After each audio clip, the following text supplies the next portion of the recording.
गुरुर्ब्रह्मा गुरुर्विष्णुः गुरुर्देवो महेश्वरः गुरुः साक्षात् परब्रह्म तस्मै श्री गुरवे नमः। व्यासाय विष्णुरूपाय व्यासरूपाय विष्णवे नमो वै ब्रह्मनिधये वासिष्ठाय नमो नमः। श्रुतिस्मृतिपुराणानाम् आलयं करुणालयं नमामि भगवत्पादं शङ्करं लोकशङ्करं शङ्करं शङ्कराचार्यं केशवं बादरायणं सूत्रभाष्यकृतौ वन्दे भगवन्तौ पुनः पुनः।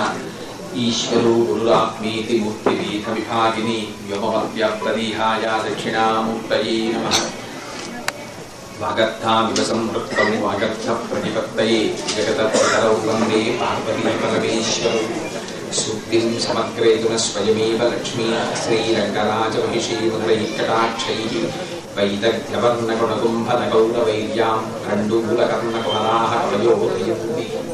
शान्ताकारं भुजगशयनं पद्मनाभं सुरेशं विश्वाकारं गगनसदृशं मेघवर्णं शुभाङ्गं लक्ष्मीकान्तं कमलनयनं योगिहृद्यानगम्यं वन्दे विष्णुं भवभयहरं सर्वलोकैकनाथं। माणिक्यवीणाम् उपलालयन्तीं मदालसां मञ्जुलवद्विलासां महेन्द्रनीलद्युतिकोमलाङ्गीं मातङ्गकन्यां मनसा स्मरामि। मनोजवं मरुततुल्यवेगं जितेन्द्रियं बुद्धिमतां वरिष्ठं वातात्मजं वरदग्रन्थमुख्यं श्रीरामदूतं शिरसा नमामि। आपदामपहर्तारं दाताजातं सीतामुखाम्बोरुगचिञ्चरीकः समस्तकल्याणगुणाभिरामः निरन्तरं मङ्गलमातनोतु। हरिः ओं। परमेश्वरस्वरूपैన సభకు నమస్కారం. ఈనాడు మకర సంక్రమణ పుణ్య విశేషాన్ని నమస్కరించుకుని బ్రహ్మశ్రీ మాధవ నరసింహమూర్తి గారు ఈనాడు వారి ఇంటికి ఉన్నటువంటి ప్రాంగణంలో రుక్మిణీ కళ్యాణము అనేటటువంటి ఒక చాలా చక్కటి విశేషం మీద కాసేపు ప్రసంగించవలసింది కూడా. వారితో మాకు చాలా కాలం నుంచి అనుబంధం. వారి మాట అంటే మాకు ఆజ్ఞ, అది శిరోధార్యం. అందుకని అది కాదనడానికి వీలు లేనటువంటి శాసనం. దొరగారితో నరసింహమూర్తి గారితో వీరందరితో పరమేశ్వరుడు ఒక గొప్ప అనుబంధాన్ని చేకూర్చాడు. రుక్మిణీ కళ్యాణాన్ని చెప్పిస్తారు. ఇంకా కొంతమంది 4-5 ప్రయత్నాలు చేసిన తర్వాత అంతగా కలిసి రావట్లేదు అనుకుంటే రుక్మిణీ కళ్యాణం వినిపిస్తారు. అసలు కన్య పిల్లలు రుక్మిణీ కళ్యాణాన్ని వినడం చేత యోగ్యుడైనటువంటి భర్త లభిస్తాడు అని పరమ ప్రమాణం. ఎందుచేత అంటే నేను రుక్మిణీ కళ్యాణం చెప్పడం ప్రారంభించి గత కొన్నిసార్లుగా ఈ ఊళ్ళోనే కాదు ఇతర ఊళ్ళల్లో కూడా రుక్మిణీ కళ్యాణం చెప్పి రుక్మిణీ కళ్యాణం పారాయణ చేసిన వాళ్ళు నాకు ఆ తర్వాత అనేక సభల్లో కనపడి మాకు వివాహాలు ఎదురయ్యండి అని వాళ్ళు వచ్చి వాళ్ళని వాళ్ళు పరిచయం చేసుకుని చెప్తుంటే నేను ఆశ్చర్యమైన సంఘటనలు చాలా ఉన్నాయి. అందుకని ఆ రుక్మిణీ కళ్యాణానికి పెద్దలు ఉట్టిని ఏ మాట చెప్పరు, దానికి నిజంగా అంతటి శక్తి ఉంది. అయితే కేవలం కన్నెపిల్లల యొక్క వివాహం కోసమని నిర్దేశింపబడినటువంటి కథ మాత్రమే కాదది. దాంట్లో ఆంతరముగా చాలా గొప్ప రహస్యం కూడా ఉంది. అది భాగవతులై ఉపాసనాపరులై పరమేశ్వరుణ్ణి చేరుకోవాలనేటటువంటి ప్రయత్నం చేసేటటువంటి సాధకుల్ని పరమేశ్వరుడి యొక్క పాదాల దగ్గరికి చేర్చగలిగినటువంటి పరమ పవిత్రమైన కథ. బాహ్యంలో రుక్మిణీదేవి వివాహం చేసుకున్నట్లు కనపడుతుంది. రుక్మిణీ కళ్యాణంలో గమ్మత్తుంది. రుక్మిణీ కళ్యాణం రాక్షస వివాహం చేసుకున్నది పరమేశ్వరుడు. అపహరించి తెచ్చి వివాహం చేసుకున్నాడు. అలా చేసుకున్నందుకు గాను ఆయనకి ఎంతో ఆప్తులైనటువంటి వారు కూడా తర్వాత ఆయన్ని చెప్పి పొడిచారు. పిల్లనిద్దాన్ని రమ్మని చెప్పి వాడి వివాహం ఏర్పాటు చేసుకుంటే నువ్వు పిల్లనెత్తుకొచ్చావు లేవయ్యా గైవోపాఖ్యానంలో అర్జునుడు కూడా దిప్పి పొడిచాడు కృష్ణుడు.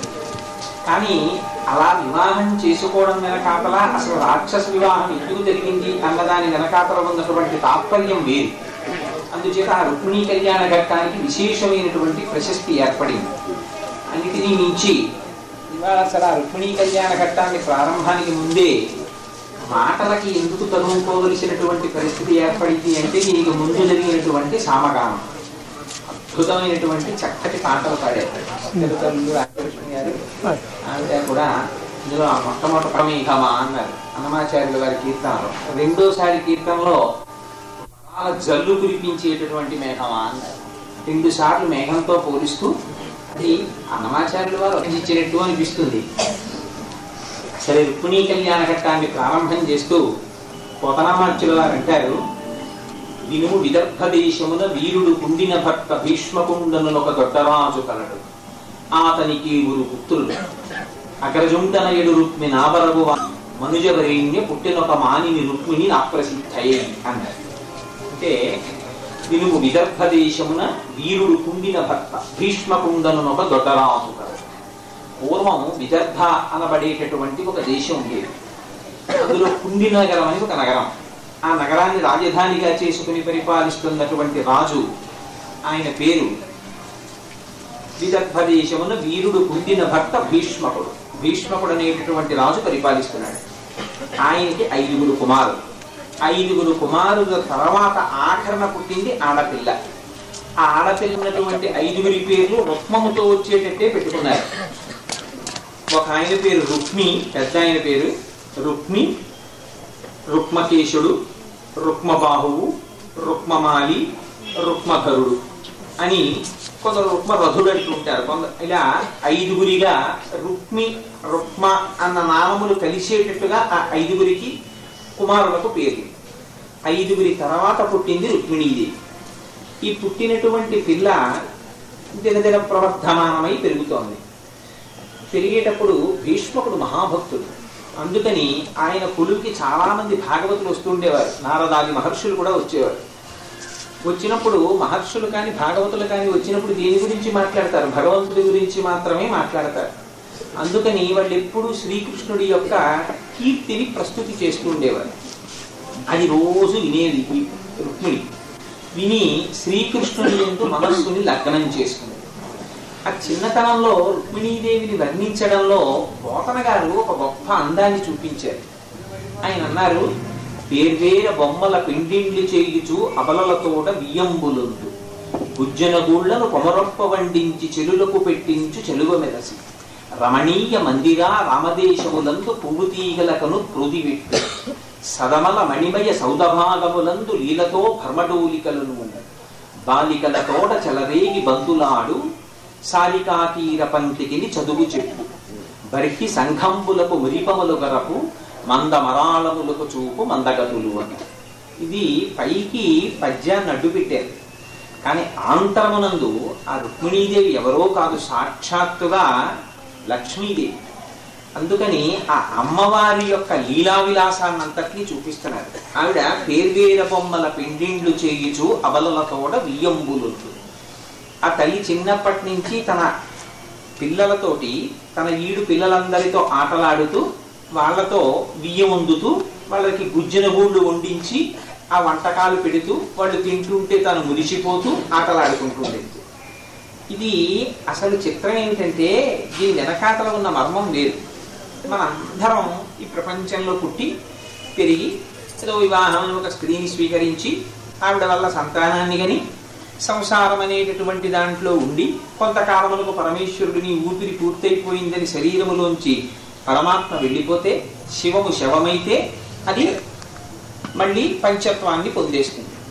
దాన్ని ఎంత అందంగా చెప్పారంటే ఆవిడ పేర్వేర బొమ్మల పిండిండ్లు చేయుచు అబలలతోడ వియ్యంబులుందు. ఇదే కదండి జగత్తు విస్తరించడం అంటే. జాయితే గచ్చతే ఇది జగత్. అలా అలా పరిణమిస్తుంది. తాతగారు తర్వాత తండ్రి గారు తర్వాత కొడుకు తర్వాత ఇంకొకళ్ళు అలా పెరుగుతూ వెడుతుంది జగత్తు. ఇదే పెళ్లిళ్ళు చేసి ఆ లోకమంతా సంబంధం పెట్టుకుని దానికి గుజ్జిన గూళ్ళు వండించి పెట్టి, మరి ఆవిడే కదా పోషించేది. ప్రకృతి స్వరూపిణి అమ్మవారు పోషించకపోతే శరీరములు ఎలా నిలబడుతున్నాయి? చిత్రం ఏంటంటే దీన్ని శ్రీగుణ రక్తకోశంలో పరాశర భట్టర్లు అంటారు, శ్రీ సమస్త చితచిత్యథానగసనం హరి అంగీకారభిరాలోకై సార్థయన్యై కృతోంజలి అన్నారు. ఉల్లాస పల్లవిత పాలిత సప్తలోకి నిర్వాహకోరహిత నేమ కటాక్షలీలాం శ్రీరంగహర్మ్య తలమంగళ దీపరేఖాం శ్రీరంగరాజ మహిషీం శ్రీయమాశ్రయామ అన్నారు. శ్రీ మహావిష్ణువు సృష్టి అంతా చేసి ఓసారి లక్ష్మీదేవి వంక చూస్తాట. చూస్తే లక్ష్మీదేవి అబ్బో చాలా బాగా చేసావోయ్ అని ఒకసారి చూసి నవ్వితే అమ్మయ్య నేను పడ్డ శ్రమకి ఫలితం దక్కింది అనుకుంటాట. అందుకని కృతోంజలి అని ఆయన సంతోషించేటట్టుగా అమ్మవారు నవ్వితే అప్పుడు నేను చేసినటువంటి శ్రమకి ఫలితం కుదిరింది అనుకుంటాట. అలా ఆవిడ ఇక్కడ ఆటలు కూడా అటువంటి ఆటలే ఆడుతోంది. అందుకని గుజ్జన గోళ్లను కొమరప్ప వండించి చెలులకు పెట్టించు చెలవమరచి రమణీయ మందిరా రామదేశములందు పూగుతీగలకును ప్రోదివెట్టు సదమల మణిమయ సౌదభాగములందు లీలతో భర్మడోలికలను ఉయ్యాలలుగుతోంది. ఎక్కడ చూసినా పరమాత్మకి ఉభయనాంచారులతో పాటుగా ఆ ఊంజల్ సేవ చేయడం అనేటటువంటిది ఒక అలవాటు. అవునులే నీకు ఉయ్యాల సేవ అలవాటు అయిపోయిందయ్యా అని అన్నమాచార్యుల వారు అంటారు. అలల చెంచలమైన ఆత్మలందుండని అలవాటు చేసని ఉయ్యాల. నా మనస్సులు సంకల్ప వికల్ప సంఘాతములై అలలతో చెంచలమై ఉంటాయి కదా, అటువంటి అలల చెంచలమైన ఆత్మలందుండగా నీకు అలవాటైపోయింది ఉయ్యాలలో కూడా. అందుకని బాహ్యంలో కూడా నువ్వు ఉయ్యాలలు ఊగుతున్నావు అన్నారు అన్నమయ్య. అలా బర్హి ఆ లోపల ఉయ్యాలలు ఊగుతుంటాయి. బర్హి సంఘంబులకు ఉరిపములు గరపు మంద వరాళములకు చూపు మందగతులు. అమ్మవారు ఆ వచ్చినటువంటి హంసలకి నడకలు నేర్పుతోంది. అసలు హంస నడకకి ప్రసిద్ధి. అసలు చిత్రం ఏంటంటే హంస అనేటటువంటి పక్షి ప్రపంచంలో ఎక్కడా ఉండగా చూశాను భౌతికంగా అన్నవాడు ఎవరూ లేడు. హంస అంటే పాలు తాగి నీళ్లు వదిలేస్తుంది అంటారు. అదో హంస తెల్లగా ఉంటుందండి, ఎక్కడో తిరుగుతూ ఉంటుంది, ఆ హంసతో ఆడుకుంది, సరస్వతీదేవి దగ్గర ఉంది, లేకపోతే ఏదో దేవకాంతల దగ్గర ఉంటుంది, అమ్మవారి దగ్గర ఉంటుంది హంస అని దానికి ఒక ఊహా చిత్రం గీస్తారు తప్ప నిజంగా హంసని చూశారా ఎక్కడైనా అంటే హంసని చూశానండి అన్నవాడు ఎక్కడా కనపడడు. హంసని చూడటం అంటే ఒకటే. హంసకి ఏమిట్రా లక్షణం అంటే పాలు తాగుతుంది, నీళ్లు వదిలేస్తుంది అంటారు. పైగా ఒక సామెత ఒకటి, కాకిలా కలకాలం బ్రతికే కన్నా హంసలా 6 నెలలు బ్రతికితే చాలని. హంస అన్న పేరు ఇతరులకు పెట్టడానికి వీల్లేదు. ఏదో సరదాగా ఏమండి ఆయనకి బిరుదిస్తాం మేము అని చెప్పేసి ఆయనకి హంస అని బిరుదిస్తానంటే కుదరదు. అది హంస పరమహంస అన్న మాటలు ఒక్క దిగ్రాజకులు తప్పించి ఏమిటో బాగుందండి ఆ పేరని చెప్పి ఎవరు పడితే వాళ్ళు పెట్టుకోవడానికి వీల్లేదు. అందుకని ఆ హంస ఏం చేస్తుందంటే పాలు తాగి నీళ్లు. అలా పరమహంసలైన వాళ్ళు ఏం చేస్తారంటే ఈ ప్రపంచంలోకి వచ్చి కేవలం ప్రపంచమునందు మగ్నులు కాకుండా ఈ కనపడేటటువంటి ప్రపంచము నుంచి బ్రహ్మమును విడదీసి చూస్తారు. చూసి ఆ బ్రహ్మము యొక్క స్థాయిలో నిలబడతారు, మిగిలినటువంటి జగత్తుని విడిచిపెడతారు. అలా నిలబడగలిగినటువంటి సమర్థులైన యోగులు ఎవరున్నారో వాళ్ళకి తుల్య అవస్థ అనుభవిస్తారు. సర్వావస్థ వివర్జిత అని పిలుస్తారు దాన్ని లలితా సహస్రనామ స్తోత్రంలో. అదిగో అటువంటి అవస్థని పొందేటటువంటి హంసలకి కూడా, ఆ పరమహంసలకి కూడా, అందుకే సన్యాసుల్ని పిలిస్తే సాధారణంగా ఏదో ఒక్క పేరు పెట్టి పిలవరు, పరమహంస పరివ్రాజకాచార్య అని పిలుస్తూ ఉంటారు. పరమహంసలంటే ఇంకా కేవలం వాళ్ళకి ఇదే పని, వాళ్ళకి ఇంకొక పని ఉండదు, ఉండకూడదు కూడా. వాళ్ళకి ఏమిటి పని అంటే జగత్తు నుంచి బ్రహ్మముని వేరు చేసి ఆ బ్రహ్మమునందు తాదాత్మ్యత చెందుతూ ఉంటారు. అటువంటి తాదాత్మ్యత చెందేటటువంటి లక్షణం ఎవరికి ఉందో వారికి పరమహంసలని పేరు. ఆ పరమహంసలకి కూడా నడకలు నేర్పుతుంది అమ్మవారు. ఎలా ఉపాసన చెయ్యాలో, ఎలా బ్రహ్మమును తెలుసుకోవాలో అమ్మవారి నడకల వల్ల నేర్పుతారు. శంకరాచార్యులు వారి సౌందర్యలహరిలో ఇంకా అందమైన మాట మాట్లాడారు. అయ్యో అమ్మా, నువ్వు నడుస్తుంటే ఆ నడకలని చూసి నేర్చుకుని నడుద్దాం అని బయలుదేరినటువంటి హంసలు నీలా నడవలేక కుప్పకూలి కింద పడిపోతుంటే వాటికి పాఠాలు నోరు విప్పి చెప్తున్నాయా అన్నట్టుగా నీ పాదములకు పెట్టుకున్నటువంటి మంజీరములు మోగుతున్నాయమ్మా అన్నారు. అందుకని ఏ స్వరూపంతో ఉంటే మాత్రం అమ్మవారి లక్షణం పోతుంది. అందుకని ఆవిడ బర్హి సంఘంబులకు ఉరిపములు గరపు మందవరాళములకు మందగతులు నేర్పు అని ఆ మందవరాళములకు హంసలకి నడకలు నేర్పుతోంది. అలా పెరిగేటటువంటి తల్లి తన ఇంటికి వచ్చినటువంటి భాగవతులు మాట్లాడుకునేటటువంటి మాటలు విని శ్రీకృష్ణ పరమాత్మనే పొందాలను. ఇది కేవలం బాహ్యమునందు రుక్మిణీ కళ్యాణ ఘట్టం అనేటటువంటిది కేవల కథ కాదు. ఇందులో ఒక రహస్యం ఉంది. ఇంటికి వచ్చేవాడు ఎటువంటి వాడు, ఇంటికి రప్పించుకోవలసినది ఎటువంటి వాడిని రప్పించుకోవాలి నేర్చుకోవాలి. ఎందుకంటే ఇంటికి వచ్చేవాడు కానీ భక్తుడైతే వాడు భగవంతుడి గురించి మాట్లాడతాడు. వాడు భగవంతుడి గురించి మాట్లాడితే ఆ ప్రభావం ఇంట్లో ఉన్న పిల్లల మీద పడుతుంది. ఏమో ఏ వయస్సులో ఏ పిల్లల బుద్ధి ఎవరి వల్ల ఎటు దారి తీస్తుందో మనం చెప్పలేము.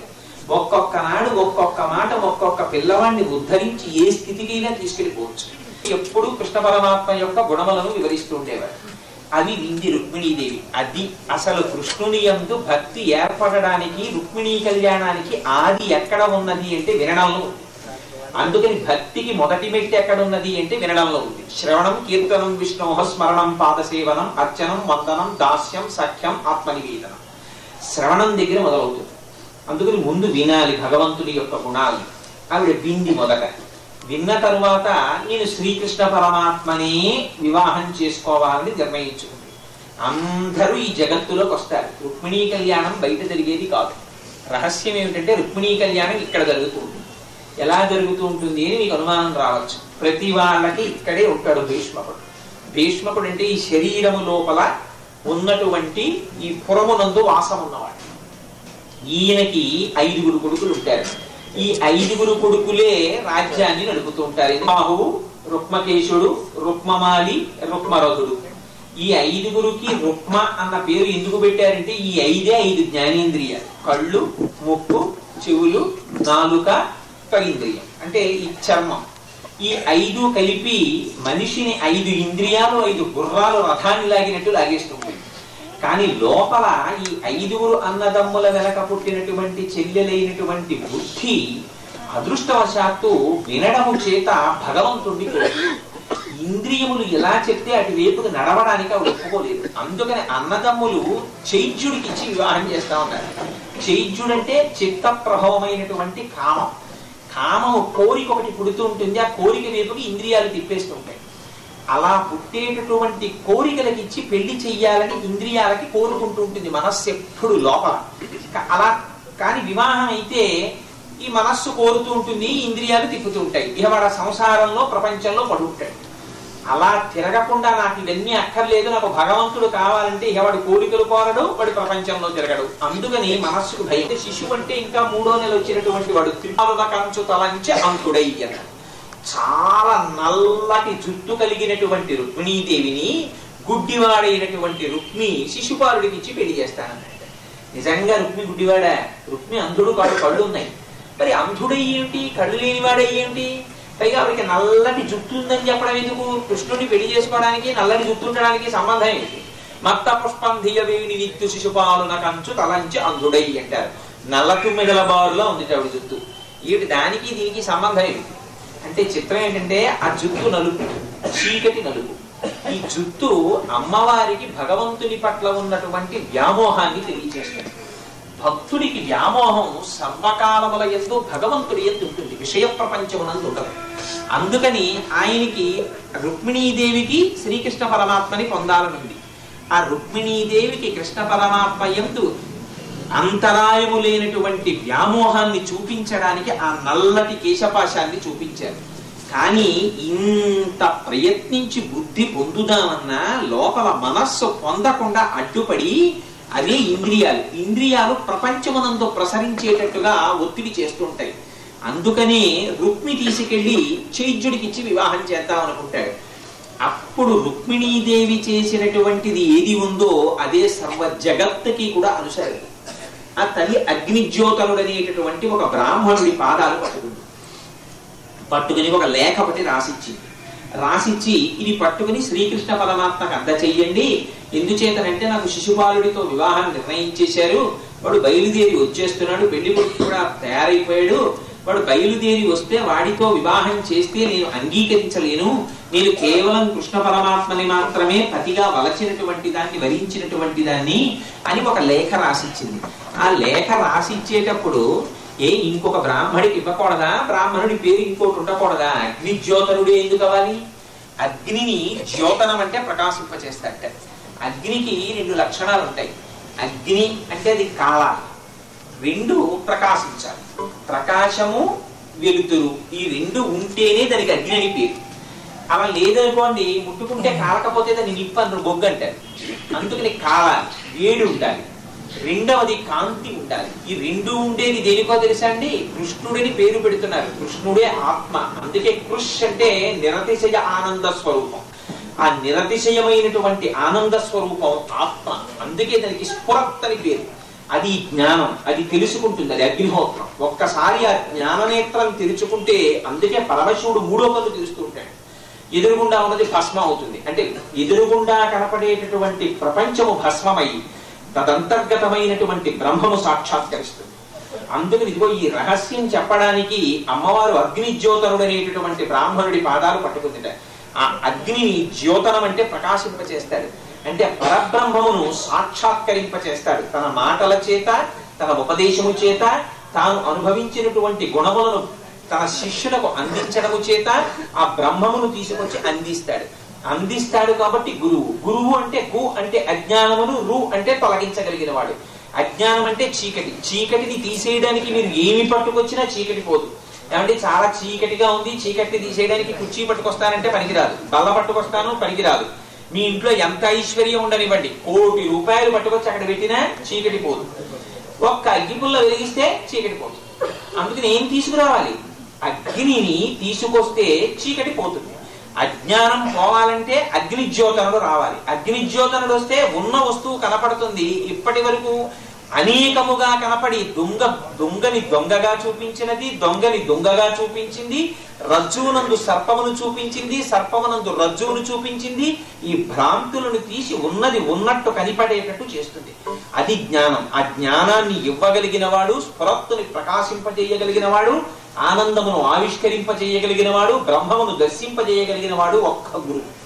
అందుకని అగ్నిజ్యోతనుడనేటటువంటి బ్రాహ్మణుడి పాదాలు పట్టుకుని ఒక లేఖ రాసిచ్చింది. ఈ లేఖ ఆడపిల్లలు వివాహం కానటువంటి వాళ్ళు కృష్ణ పరమాత్మ దగ్గర విజ్ఞాపన చేస్తుంటారు, లేదా తమ పూజా మందిరంలో. ఎవరు కృష్ణుడు కాడు. కృష్ణుడు అంటే కేవలం నెమలిపించం పెట్టుకుని ఉన్నటువంటి వాడే కృష్ణుడు కాదు. కృష్ణుడు అంటే పరబ్రహ్మం. పరబ్రహ్మం ఏకస్త్వమేవ బహుదా భవభాసి లోకే నిశంకధీర్ వృషభకేతన మల్లినాథ. అది ఎన్ని రూపాలుగానైనా ఉండొచ్చు. ఆయనే చూపించాడు భాగవతంలో. ఆ పిల్లల్ని బ్రహ్మగారు పట్టుకెళ్ళిపోతే తానే అనేక రూపాలు పొంది సమస్తము తన స్వరూపమే నిరూపించాడు. అందుకని ఆ పూజా మందిరంలో రుక్మిణీదేవి యొక్క లేఖలోని పద్యములను ఎవరు విజ్ఞాపన చేస్తున్నారో వాళ్ళకి ఆనాడు రుక్మిణీదేవికి శిశుపాలునితో నిశ్చయమైనటువంటి వివాహము పక్కకి వెళ్లి కృష్ణ పరమాత్మ యోగ్యుడైన భర్తగా లభించినట్లు, పెళ్లి కాని ఆడపిల్లలు ఈ లేఖలోని పద్యములను పరమేశ్వరుడి దగ్గర విజ్ఞాపన చేస్తే యోగ్యుడైనటువంటి భర్త లభించి తొందరలో వివాహం అవుతుందని పెద్దలు చెప్పినటువంటి గొప్ప విశ్వాసముతో కూడిన మాట. అందుకని ఆ తల్లి ఒక లేఖ తయారు చేసి అగ్నిజ్యోతనుడికి ఇచ్చింది. పాపం ఆయన లేఖ పట్టుకుని గబగబా బయలుదేరి వెళ్ళారు. ఏం దగ్గరుందా ద్వారకా? ఎంతో దూరం. మొత్తం మీద బయలుదేరి వెళ్ళారు. ఆ ద్వారకా పట్టణానికి వెళ్లి కృష్ణ పరమాత్మకి కబురు చేశారు. ఎక్కడి నుంచో కుండిన నగరం నుంచి అగ్నిజ్యోతనుడు ఒక బ్రాహ్మణుడు వచ్చాడు. ఆ రోజుల్లో ఎంత విచిత్రమో చూడండి. మనకి ప్రవర్తన నేర్పుతాడు పరమాత్మ. అంత సభలో ఉన్నవాడు కుండిన నగరం నుంచి ఒక బ్రాహ్మణుడు వచ్చాడనగానే గబగబా ఎదురొచ్చి పాదములు కడిగి ఆ నీళ్లు తన తలన చల్లుకుని తీసుకుని వెళ్ళి ఒక ఉచితమైనటువంటి ఆసనమునందు కూర్చుండబెట్టి ఆయన యొక్క కుశల ప్రశ్నలన్నీ వేసిన తరువాత భోజనం పెట్టి చేసి వచ్చి పడుకున్నటువంటి అగ్నిజ్యోతనుడి యొక్క పాద సంవాహనం చేశారు కృష్ణ పరమాత్మ. ఆయన కాళ్ళు పట్టి వ్యాప్తిం పొందక మగవక ప్రాప్తం బహులేశమైన 10,000 తృప్తించందని మనుజుడు సప్తద్వీపములనైన చక్కంబడునే. దొరికిన దానితో తృప్తిగా ఉండేటటువంటి లక్షణంతో కూడిన బ్రాహ్మణులు ఉన్నారా? ఇది అడిగిన కృష్ణ. ఇద్దరికి 2 ఉండకూడదు. తృప్తి లేని బ్రాహ్మడు ఉండకూడదు, తృప్తి కలిగిన రాజు ఉండకూడదు. రాజు తృప్తిని పొందితే ప్రమాదం, బ్రాహ్మణుడికి తృప్తి లేకపోతే ప్రమాదం. అందుకని పేరు చివర శర్మ అంటారు బ్రాహ్మణుడిని. తన బ్రహ్మజ్ఞానముతో ఆనందించాలి తప్ప ఇంకా ఎంత ఇస్తారని ఆశ పడకూడదు బ్రాహ్మణుడు. అందుకని అటువంటి స్థితిలో ఉన్నవాడు కనుక మహానుభావుడు ఆ అగ్నిజ్యోతనుడు కేవలము బ్రహ్మమునందు నిష్ట కలిగినటువంటి గురువు కనుక ఆయన పాద సంవాహనం చేశాక చేసి, మహానుభావ ఇంత దూరం ఎందుకు వచ్చారు, ఏ పని మీద వచ్చారు చెప్పవలసింది అని అడిగారు. అడిగితే రుక్మిణీదేవి రాసినటువంటి లేఖని తీసి కృష్ణ పరమాత్మకిచ్చి, నీయందు మనసు పెట్టుకున్నటువంటి రుక్మిణి వ్రాసి ఇచ్చిన లేఖ దీన్ని చదవమన్నారు. చదవమంటే మహానుభావులు కృష్ణ పరమాత్మ లేఖ చదవడం ప్రారంభించారు. అందులో ఆ తల్లి ఎంత చిత్రంగా రాసిందంటే నిజంగా లేఖని ఆవిడంది, ధన్యున్ లోకమనోభిరామ కుల విద్యారూప తారుణ్య సౌజన్య శ్రీబలదాన శౌర్య కరుణా సంశోభితున్ నిన్నే కన్యల్ కోరదేముని రమాకాంతాలలామంబు రాజన్యానేకవ సింహ నావలననే జన్మించనే మోహము. ఎంత గడసరితనమో చూడండి అమ్మవారిది. ఆవిడంది అందుకనే ఆ ప్రౌఢమైనటువంటి ఆ కన్య వయస్సు వచ్చిన తరువాత యోగ్యుడైనటువంటి వరుణ్ణి కన్య తనంత తాను భరిస్తే తప్పు లేదన్నారు శాస్త్రం. అంటే దీని అర్థం బాహ్యమునందెంతో ఆంతరమునందు కూడా అంతే. యోగ్యుడైనటువంటి వయస్సు రావడం అంటే బ్రహ్మమును తెలుసుకోగలిగినటువంటి స్ఫురత్ ఉన్నప్పటికీ బ్రహ్మమును తెలుసుకోవడం మానేసి ప్రపంచంలో తిరగడం అంతే దోషం. అయోగ్యుడైనటువంటి భర్తని పొందడం. యోగ్యుడైన భర్తని పొందడం అంటే పరమాత్మని భర్తగా పొందాలని ప్రయత్నం చేయడం. అందుచేత ఆ తల్లి అంది, ఏమయ్యా నేనే రాశానా నీకు ఇవాళ ప్రేమలేఖ? ఇటో కొత్తగా ఏమిటి, ఒక అమ్మాయి ఏమిటి, నాకు లేఖ రాయడం ఏమిటి, ఒక బ్రాహ్మణుడికి ఇచ్చి పంపించడం ఏమిటి అని అంత ఆశ్చర్యంగా చూస్తున్నావు ఎందుకు? ఇవాళ ఈ లేఖను చూడగానే పైగా ఆవిడికి మొదట్లోనే చూడండి అగ్నిజ్యోతనుడు పట్టుకొచ్చి ఆ లేఖనివ్వగానే భృకుటి ముడివేసి ఇటు ఒక బ్రాహ్మణికి ఇచ్చి ఎక్కడో కుండిన నగరం నుంచి ఒక రాచకాంత నాకు ప్రేమలేఖ రాయడమా, వచ్చి తనని పొందమని. ఏమిటి అమ్మాయి అలాంటి పని చేసింది అని భృకుటి ముడేస్తున్నావేమో. ఎందుకు రాయను? ధన్యం లోకమనోభిరాము కుల విద్యారూప తారుణ్య సౌజన్య శ్రీబలతాన శౌర్య కరుణా సంశోభితం నిన్నే కన్యల్ కోరదేవుడు రమాకాంతాలలామంబు రాజన్యానేకవ సింహ నావలనే జన్మించనే మోహములు. నేనే కొత్తగా నీకు ప్రేమలేఖ రాశానా? నిన్ను ఎందుకు కోరను? నీకేం ఒక గుణం ఉంది, ఆ ఏమిట్లే ఇంకో రెండో గుణం లేనివాడు అందామంటే నీకు లేని గుణాలేమిటి? నువ్వు ధన్యం లోకమనోభిరాముడివి కుల విద్య రూప తారుణ్య సౌజన్య శ్రీ బల దాన శౌర్య కరుణా సంశోభితుడివి. నీకు లేని గుణాలేమిటి అంటే రహస్యం ఏమిటంటే నువ్వు భగవానుడి. భగవానుడు అంటే భ డ వ అంటే ఐశ్వర్య బల జ్ఞాన శక్తి వీర్య తేజస్సు అంటే లేనివాడు, 6 కలిగినవాడు, కళ్యాణ గుణ సహితుడు, హేయ గుణ రహితుడు అయిన పరమాత్మని పొందాలనుకుంటాం కానీ గుణములు ఉన్నట్టుగా కనపడినవాడు, పూర్ణమైన గుణములు లేనటువంటి వాడు ఇతరుల్ని నేనెందుకు తెచ్చుకుంటాను, నేను భగవానుడే కోరుకుంటున్నాను అని లోపలి సారాంశం. పైకి ఇన్ని గుణములున్నటువంటి నిన్ను భర్తగా పొందుతానా, లేకపోతే శిశుపాలుడు లాంటి వాడిని వివాహం చేసుకుంటానా? అందుకని పైగా ఇలా ఒక కన్య నిన్ను కోరుకోవడం అన్నది నాతోనే ప్రారంభమైందా అని ఒక్కసారి తన అంశ ఏమిటో ఆయన అంశ ఏమిటో ఆవిడ జ్ఞాపకం చేసింది. కోరదేవుడు రమాకాంతాలలామంబు లక్ష్మీదేవిని ఇలా కోరుకోలా? క్షీరసాగర మదనం చేసినప్పుడు ఆవిర్భవించినటువంటి లక్ష్మీదేవి 3,000,000 దేవతల్ని చూపించి ఎవరిని వరిస్తామని అడిగితే నేను శ్రీ మహావిష్ణువుని మాత్రమే వరిస్తానని నీ మెడలో వరమాల వేయలా? ఇవాళ నేనే కొత్తగా చేశానా నీ మెడలో మాల వేయడం, నీకు లేఖ రాయడం? అందుకని రాజన్యానేకవ సింహనావలనే జన్మించనే మోహముల్ అని ఆవిడ అంటుంది. అంకిలి చెప్పలేదు చతురంగ బలంబులతోడ నిలియో పంకజనాభ శిశుపాల జరాసుతులను వధించి నా వంకకు వచ్చి రాక్షస వివాహమునం భవదీయ శౌర్యమే అంకువ చేసి కృష్ణ పురుషోత్తమ చేకుని పుమ్ము వచ్చేదను. స్వామి నా అంత నేనుగా నిన్ను వివాహం చేసుకోవడం కుదరదు. ఎందుచేత మా ఇంట్లో ఉన్నటువంటి అన్నలు నేను నిన్ను పొందడాన్ని అంగీకరించారు. అంటే ఇంద్రియములు పరమాత్మని పొందడానికి అంగీకరించట్లేదు. అది ఎంతసేపు మనసుతో కలిసి ఊడిగం చేసి సంసారమునందు ఉండమంటారు. అందుకని అనన్య శరణాగతి చేస్తున్నాను, నువ్వు తప్ప నాకు దిక్కు లేదని చెప్తున్నాను. అందుకని నువ్వేం చేయాలి? అంకిలి చెప్పలేదు చతురంగ బలంబులతోడ నిల్లియో పంకజనాభ శిశుపాల జరాసుకులను జయించి నా వంకకు వచ్చి ఆ శిశుపాలుని ఆ కామాన్ని, క్రోధాన్ని, లోభాన్ని, మదాన్ని, మోహాన్ని, మాత్సర్యాన్ని నేను పోగొట్టుకోగలనా? నేను పోగొట్టుకోలేను. నీ పాదములు పట్టుకుంటాను, నువ్వే ఈ దుర్గుణములను తీసేయాలి, నువ్వే ఈ ఇంద్రియ ప్రకోపాన్ని అణచాలి, అణిచి నీదానిగా నన్ను స్వీకరించాలి అని అంతరార్థం. పైకి శిశుపాలుని నేను వివాహం చేసుకుంటానా? నువ్వే వచ్చి చతురంగ బలాలతో వచ్చి వీళ్ళందరినీ ఓడించి నన్ను భార్యగా నువ్వు పొందాలి. ఇలా పొందాలంటే నిన్ను పొందడం సామాన్యమైనటువంటి విశేషమా? శ్రీకృష్ణ పరమాత్మని భక్తగా పొందడం అంటే తనకి ఎంత అదృష్టం ఉండాలి అని ఆవిడ అంటుంది. ఇదంతా నిజంగా రుక్మిణీదేవి చెప్తున్న మాటలా? మనకి రహస్యాన్ని బోధిస్తోంది ఆవిడ.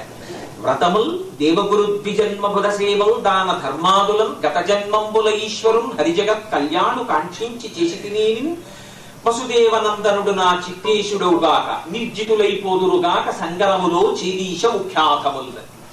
ఈ పద్యంలో అంటుంది వ్రతముల్ దేవ గురు ద్విజన్మ బుధ సేవల్ దాన ధర్మాదులను. నేను గత జన్మలో ఏమైనా వ్రతాలు చేసినట్టుంటే, బ్రాహ్మణ సేవ చేసినట్టుంటే, గురువులకు సేవ చేసిన దాననైతే, ఏమైనా తటాకములు మొదలైనటువంటివి నిర్మించిన దాననైతే, పూజలు చేసిన దానైతే, పెద్దలను సేవించిన దాననైతే, కానీ ఈ పుణ్యములు నేను చేస్తున్నాన్ని చెయ్యకుండా ఈశ్వరార్పణగా భగవంతుని ప్రీతి కొరకు ఈ కర్మలు చేసిన దాననైతే, అటువంటి పుణ్యంట, అటువంటి స్థితిట మన భగవంతుడితో కలుపుతుందిట. మిగిలినవి ఎలా వస్తాయి అంటే, మిగిలినవి ఎంత పుణ్యం చెయ్యండి, నేను చేశానన్న భావనతో చేసినటువంటి కర్మ ఏదో ఒక ఫలితాన్ని తీసుకొచ్చిస్తుంది. కానీ ఆ ఫలితం కోసం మళ్ళీ జన్మలెత్తవలసింది. రాచరికాన్ని పొందుతాడు. ఏమవుతుంది? ఒక్క రాత్రి నిద్రపోదు, పైకి రాచరికం. కానీ ఎప్పుడు శత్రువులు వస్తారో భయమే. ఒక్క రోజు ప్రశాంతంగా పడుకోవడానికి ఉండదు. అందరిలా గబగబా భోజనం పెట్టించుకు తినడానికి ఉండదు. ఎవడేం తెలిపాడో భయమే. అందులో గబగబా ఓ మంచినీళ్లు తాగడానికి ఉండదు. ప్రశాంతంగా నగరంలో చేసినటువంటి పుణ్యానికి రాచరికం. కానీ లోపల నేను చేశాననేటటువంటి అహంకారంతో చేసిన దానికి లోపల పాప ఫలితం.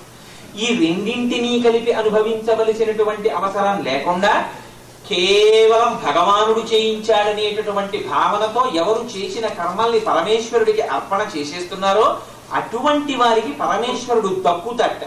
అందుకని నేను చేశానని అనకు అని చెప్పడానికి, గత జన్మంబుల ఈశ్వరుడు హరిజగత్ కళ్యాణు కాంక్షించి చేసి తినేని వసుదేవనందనుడు నా చిత్తేశుడవుగాక, నిర్జితులైపోదురుగాక సంగరములు ఛేదీశ ముఖ్యాథవలు. ఆవిడ శిశుపాలుడని నోటితో కూడా అందమ్మా. ఆవిడికి అంత అసహ్యం ఆ శిశుపాలుడంటే. అంటే మహాభక్తులైనటువంటి వారి స్థితి అలా ఉంటుంది. వాళ్ళు కోరికని నోటితో కూడా ప్రకటించరు. నోటితో కూడా ప్రకటించకపోవడం అంటే అసలు కోరిక అనేటటువంటిది వాళ్ళ మనస్సులోకి రాదు. అంత స్థితిని పొందడాన్ని చూపిస్తోంది రుక్మిణీదేవి ఇవాళ. అది చాలా తేలికైనటువంటి విషయమో తమాషా అయినటువంటి విషయమో కాదండి. ఎందుచేత ఈ మాట చెప్తున్నానంటే, రమణ మహర్షికి ఒళ్ళు తుడుచుకోవడానికి ఒక తువ్వాలు ఉండేది. అది ఏటి దగ్గరికి వెళ్ళి స్నానం చేసేసి ఆ తువ్వాలు తీసుకొచ్చి ఒళ్ళు తుడిచేసుకుని ఆయన బ్రాహ్మీ ముహూర్తంలో లేస్తుండేవాడు. అందుకని తెల్లవారుజాము 3 గంటలకో 4 గంటలకో స్నానం చేసేసి ఒళ్ళు తుడిచేసుకుని ఆ బట్ట పిడిచేసి కాసేపు ఆరేసి నలుగురు భక్తులు వచ్చే వేళకి దాన్ని గబగబా మడత పెట్టి చుట్టూ తొర్రలో పెడుతుండేవాడు. పెడుతుంటే ఏమిట్రా ఈ తువ్వాలు తీసుకెళ్లి అందులో పెట్టుకుంటూ ఉంటారు భగవాన్ అని చెప్పి ఓ రోజు నేను గిరి ప్రదక్షిణానికి వెళ్ళినప్పుడు ఒక భక్తుడు దాన్ని బయటికి తీసి చూశారు. చూస్తే తువ్వాలు అనబడేటటువంటి పదార్థం కన్నా దాంట్లో కన్నాలే ఎక్కువ ఉంటే ఆశ్చర్యపోయారు. కోటీశ్వరుల ఇది శిష్యులు. ఆ గిరి ప్రదక్షిణం చేసి వచ్చిన తర్వాత అడిగారు, భగవాన్ ఏమిటి దారుణం, ఒక తువ్వాలివో మీకు తువ్వాలు లోట ఇన్ని కన్నాలా తువ్వాలికి? ఆ తువ్వాలు అలాంటి కన్నాల తువ్వాలతో తుడుచుకునే బదులు తువ్వాలు పాడైపోయిందంటే మీకు తువ్వాలు తెచ్చిమవా అన్నారు. అంటే రమణులు అన్నారు, అది తువ్వాలా? సహస్రాక్షుడు ఇంద్రుడు 1000 కన్నాలు 1000 కళ్ళు ఇంద్రుడితో తుడుచుకుంటున్నాను. ఎంత తృప్తో చూడండి. వాళ్ళకి ఇంత కోరిక మనసులో ఉండదు. కూర్చునేవారు. మహారాణి గారు బుట్టలతో లడ్డూలు పంపించారు. ఆ లడ్డూలు అందరికీ పంచబోతున్నారు. ఎదురుగుండా ఒక ఆవిడ వణుకుతూ 80 ఏళ్ల వృద్ధురాలు సంకటి పట్టుకొచ్చింది. సంకటి అంటే కుడికి లాంటి దాంట్లో కొంచెం పిండి కలుపుతారు. మహాపేదలైనటువంటి వాళ్ళు తాగుతారు దాన్ని. ఆ సంకటి పట్టుకొచ్చింది. భగవాన్ మీకు గుర్తుందా, మీరు ఆ పైన విరూపాక్ష గుహలో ఉన్నప్పుడు అప్పుడప్పుడు మీకు ఈ సంకటి తెచ్చేదాన్ని అని పట్టుకొచ్చింది. సంకటి తెచ్చావా నా కోసం? అబ్బో నాకు ఆ సంకటి ఎంత ఇష్టం, లడ్డూలు మీరు తినండి, నేను సంకటి తాగుతాను, నాకు అది ఇష్టం. అది కాదు అసలు రహస్యం. సంకటి ఇష్టము కాదు, లడ్డూ పట్ల విరక్తి కాదు. ఆవిడ అంత ప్రీతితో తెచ్చిన సంకటి తాను తాగకుండా లడ్డూ తింటే ఆవిడ మనసు చిన్నబుచ్చుకుంటుందని గిన్నెడు సంకటి తాను తాగి లడ్డూలు వచ్చిన వాళ్ళందరికీ పెట్టేవారు. అంతేండి, ఈ స్థితి మామూలుగా వచ్చేది కాదు. నిజంగా మకర సంక్రమణం లాంటి పరమ పవిత్ర దినాన అటువంటి మహాపురుషుల్ని తలుచుకోవాలి. అది మనకి శ్రీరామ రక్ష. ఆయన ఎంత స్థితిని పొందారంటే రమణులు నిజంగా మహానుభావుడు.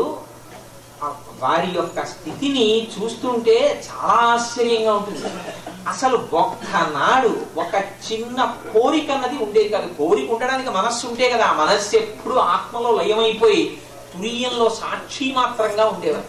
అంతటి మహానుభావుడు కనుక కోరిక లేనటువంటి స్థితిని చూపిస్తోంది వాళ్ళ అమ్మవారు. అందుకని నేను కాని అటువంటి బలం ఉన్నదాన్నైతే వసుదేవనందనుడు నా చిత్తేశుడవుగాక నిర్జితులైపోదురుగాక సంగరములు చేదీశ ముఖ్యాధములు. ఆ శిశుపాలుడని కూడా అందు, కోరిక అని కూడా నోటితో అందు, కామము అని కూడా అందు. చిత్తమునకు పుట్టినటువంటి చేదీశుడు అథవుడు వాడు నిర్జితుడైపోదురుగాక, నీ యొక్క అనుగ్రహము ప్రసరించుగాక అని అడుగుతుంది అమ్మవారు. అడిగి ఆవిడ అంటుంది, ప్రాణేశ నీమంజు భాషలు వినలేని కర్ణరంధ్రంబుల కలిమియేల భువనమోహన నిన్ను పొడగానగాలేని చక్షురింద్రియముల సత్వమేల పురుషరత్నమ నిన్ను భోగింపగాలేని తనులత వలని సౌందర్యమేల దయిత నీయధరామృతంబానగాలేని జింహపు ఫలరుచి సిద్ధియేల నీరజాతనయన నీవనమాలిక గంధమపలేని ఘ్రాణమేల ధన్యచరిత నీకు దాస్యంబు చేయని జన్మమేల 1000 జన్మములకు అంటుంది. ఆవిడ కోరుకున్నది కేవలం ఏదో కామంతో కృష్ణ పరమాత్మని వివాహం చేసుకోవడం కాదు, అసలు రహస్యం చెప్పేస్తోంది ఈ పద్యంలో. మహాభక్తులైనటువంటి వారి కోరిక ఏమిటి అది అడుగుతోంది. ప్రాణేశ నీమంజు భాషలు వినలేని కర్ణరంధ్రంబుల కలిమియేల. పరమేశ్వర, నువ్వు పలికినటువంటి పలుకులు వినలేని ఈ చెవులు ఎందుకు? ఆయన పలికిన పలుకులే వేదం. ఆ వేదము యొక్క గానాన్ని, ఆ వేదము యొక్క స్వరాన్ని వినలేనప్పుడు ఈ చెవులెందుకు ఇంకా? అందుకని ప్రాణేశ నీమంజు భాషలు వినలేని కర్ణరంధ్రంబుల కలిమియేల భువనమోహన నిన్ను పొడగానగాలేని చక్షురింద్రియముల సత్వమేల. పరమేశ్వరుని యొక్క మూర్తిని ఆపాదమస్తక దర్శించి పరవశించిపోయేటటువంటి హృదయం లేనప్పుడు ఆ జన్మెందుకు? ఎప్పుడు పాడుకున్నారండి అన్నమాచార్యుల వారి కీర్తన? వెంకటేశ్వర స్వామి వారి ముందు నిలబడి పాడింది కాదు. పొడగంటి మయ్యామిమ్ము పురుషోత్తమ అని, పొడగంటి మయ్యామమ్ము పురుషోత్తమ ఎడయకుమయ్యా కోనేటి రాయడ. అందులో చూడండి ఎంత చిత్రం అంటే, ఆ వడిబాయక తిరిగే ప్రాణబంధుడా, గారవించి తప్పి తీర్చు కాలమేఘమా. ఎక్కడున్నాయి అందులో వెంకటేశ్వర స్వామి వారి పేరు? ఏ ఇందులోనైనా ఆ పాదంలోనైనా ఉందా? ఆయన వడిబాయక తిరిగే ప్రాణబంధుట్ట, మిగిలిన బంధాలన్నీ దేహంతో. ఆయన అసలు బంధువు. ఇక్కడ ప్రాణరూపంలో ఆయన వడిబాయక తిరుగుతుంటాడు. ఆ వడిబాయక అంటే ఆ మాట చూడండి, ఆ వడి, ఆ వేగంలో తేడా వచ్చింది అనుకోండి, అంటున్నాడు అనుకోండి, ఆయాసం వచ్చిందని అంబులెన్స్ ఎక్కిస్తాడు. అందుకని ఆ వడి తగ్గకుండా తిరిగేటటువంటి ప్రాణబంధుడు ఆయన. ఆయన తిరిగినంత సేపు ఇది ఉన్నది ఉన్నది ఉన్నది అంటారు. అది శివం. అటువంటి వాణ్ణి ఇక్కడ చూడలేను, ఇక్కడ చూస్తున్నాను కరచరణాదులతో. వడిబాయక తిరిగే ప్రాణబంధుడా, గరవించి దప్పి తీర్చు కాలమేఘమా. ఆ మేఘం ఒకరు అడిగారని లేదు, దాహం వేస్తే తనేమి అపేక్షించకుండా వచ్చి కురిసేస్తుంది. ఆయన కేవలం నమస్కరించకపోయినా లోపల కూర్చుని అగ్నిహోత్రమై జీర్ణం చేస్తున్నాడు. అటువంటి వాణ్ణి ఇవాళ నేను కరచరణాదులతో వెంకటాచలపతిగా చూశాను అని అన్నమాచార్యులు వారు స్తోత్రం చేస్తారు. బహుశా ఇవాళ రుక్మిణీ కళ్యాణానికి ఆవిడ చేసినటువంటి ఆ గానానికి సరిపోయి. అందుకని వడిబాయక తిరిగే ప్రాణబంధుడా అన్నట్టుగా అమ్మవారి ఇక్కడ అంటుంది చక్షురింద్రియముల సత్వమేల. అటువంటి వాణ్ణి కరచరణాదులతో ఎదురుగుండా మూర్తి అయి ఉండగా ఆయన్ని దర్శించలేనప్పుడు ఇంకా ఈ కళ్ళెద్దుకు? మహానుభావుడు అన్నమాచార్యులు వారు ఎక్కడండి ఆ కోనేటి దగ్గరికి వెళ్ళి కూర్చున్నారు. కోనేటి దగ్గరికి వెళ్ళి కూర్చుని రాసుకున్నటువంటి కీర్తనలో అదొకటి. ఏది? ఆ బ్రహ్మ కడిగిన పాదము, బ్రహ్మము తానిని పేదము, చలగి వసుత కొలిచిన నీ పాదము, బలరిపు మోపిన పాదము అని ఏంటి ఎంత చిత్రం! ఆ పాదాలు ఒక్కటి దర్శనం చేస్తే ఎన్ని భావాలు వచ్చేసాయో చూడండి అన్నమాచార్యుల వారికి. స్వామి, అవి బ్రహ్మ కడిగిన పాదాలు స్వామి, అవి కాదు కాదు స్వయంగా బ్రహ్మం ఆ పాదాలు. ఆ పాదాలు 3 లోకాల్ని కొలిచిన పాదాలు, బలి తల మీద పెట్టిన పాదాలు, ప్రేమతో శ్రీసతి పిసికెటి పాదము, ఆ లక్ష్మీదేవి పిసికేటటువంటి పాదాలు అని ఇన్ని రకాలుగా తలుచుకుని మురిసిపోయారు ఒక్కసారి దర్శిస్తే. ఇదిగో ఆ భావన ఉందే, అది చక్షురింద్రియముల సత్వమే. అలా చూడని నాడు దిక్కుమాలినవన్నీ చూసి లోపల పెట్టుకునేదానికి కళ్ళెందుకు స్వామి? భువనమోహన నిన్ను పొడగానగాలేని చక్షురింద్రియముల సత్వమేల. దయిత నీ అధరామృతం బాలగాలేని జింహకు ఫలరుచి సిద్ధియేలా. నీ పెదవులని నా పెదవులతో తాకని నాడు దయిత నీ అధరామృతం బాలగాలేని జింహకు ఫలరుచి సిద్ధి ఎక్కడుంది? ఆ నాలికకి రుచి ఎక్కడ తెలుస్తుంది అంటే పరమేశ్వరుడితో మనం అలా చేయగలమనే? ఆయన నోటితో తీసుకుని విడిచిపెట్టినటువంటి ఉచ్ఛిష్టం ప్రసాదం భగవానుడి దగ్గరికి తీసుకెళ్లి పెడతాం. స్వామి ఆరగించు అని ఓం భవస్వ ఓం తత్సవితుర్వరేణ్యం దేవస్య ధీమహి అని నివేదన మంత్రం చెప్తాం. చెబితే స్వామి స్వీకరించాడు. స్వీకరించగానే ఆయన కంటి చూపుతో ఇలా చూసి ఒక పిసరు తీసి నోట్లో వేసుకుని తిన్నాడు. మధ్య మధ్య పానీయం సమర్పయామి, నీళ్లు తాగాడు, చేతులు కడుక్కున్నాడు, కాళ్ళు కడుక్కున్నాడు. ఆయన తినగా మిగిలిన పదార్థం ప్రసాదం అని కళ్ళకద్దుకుని నోట్లో వేసుకుంటున్నాం.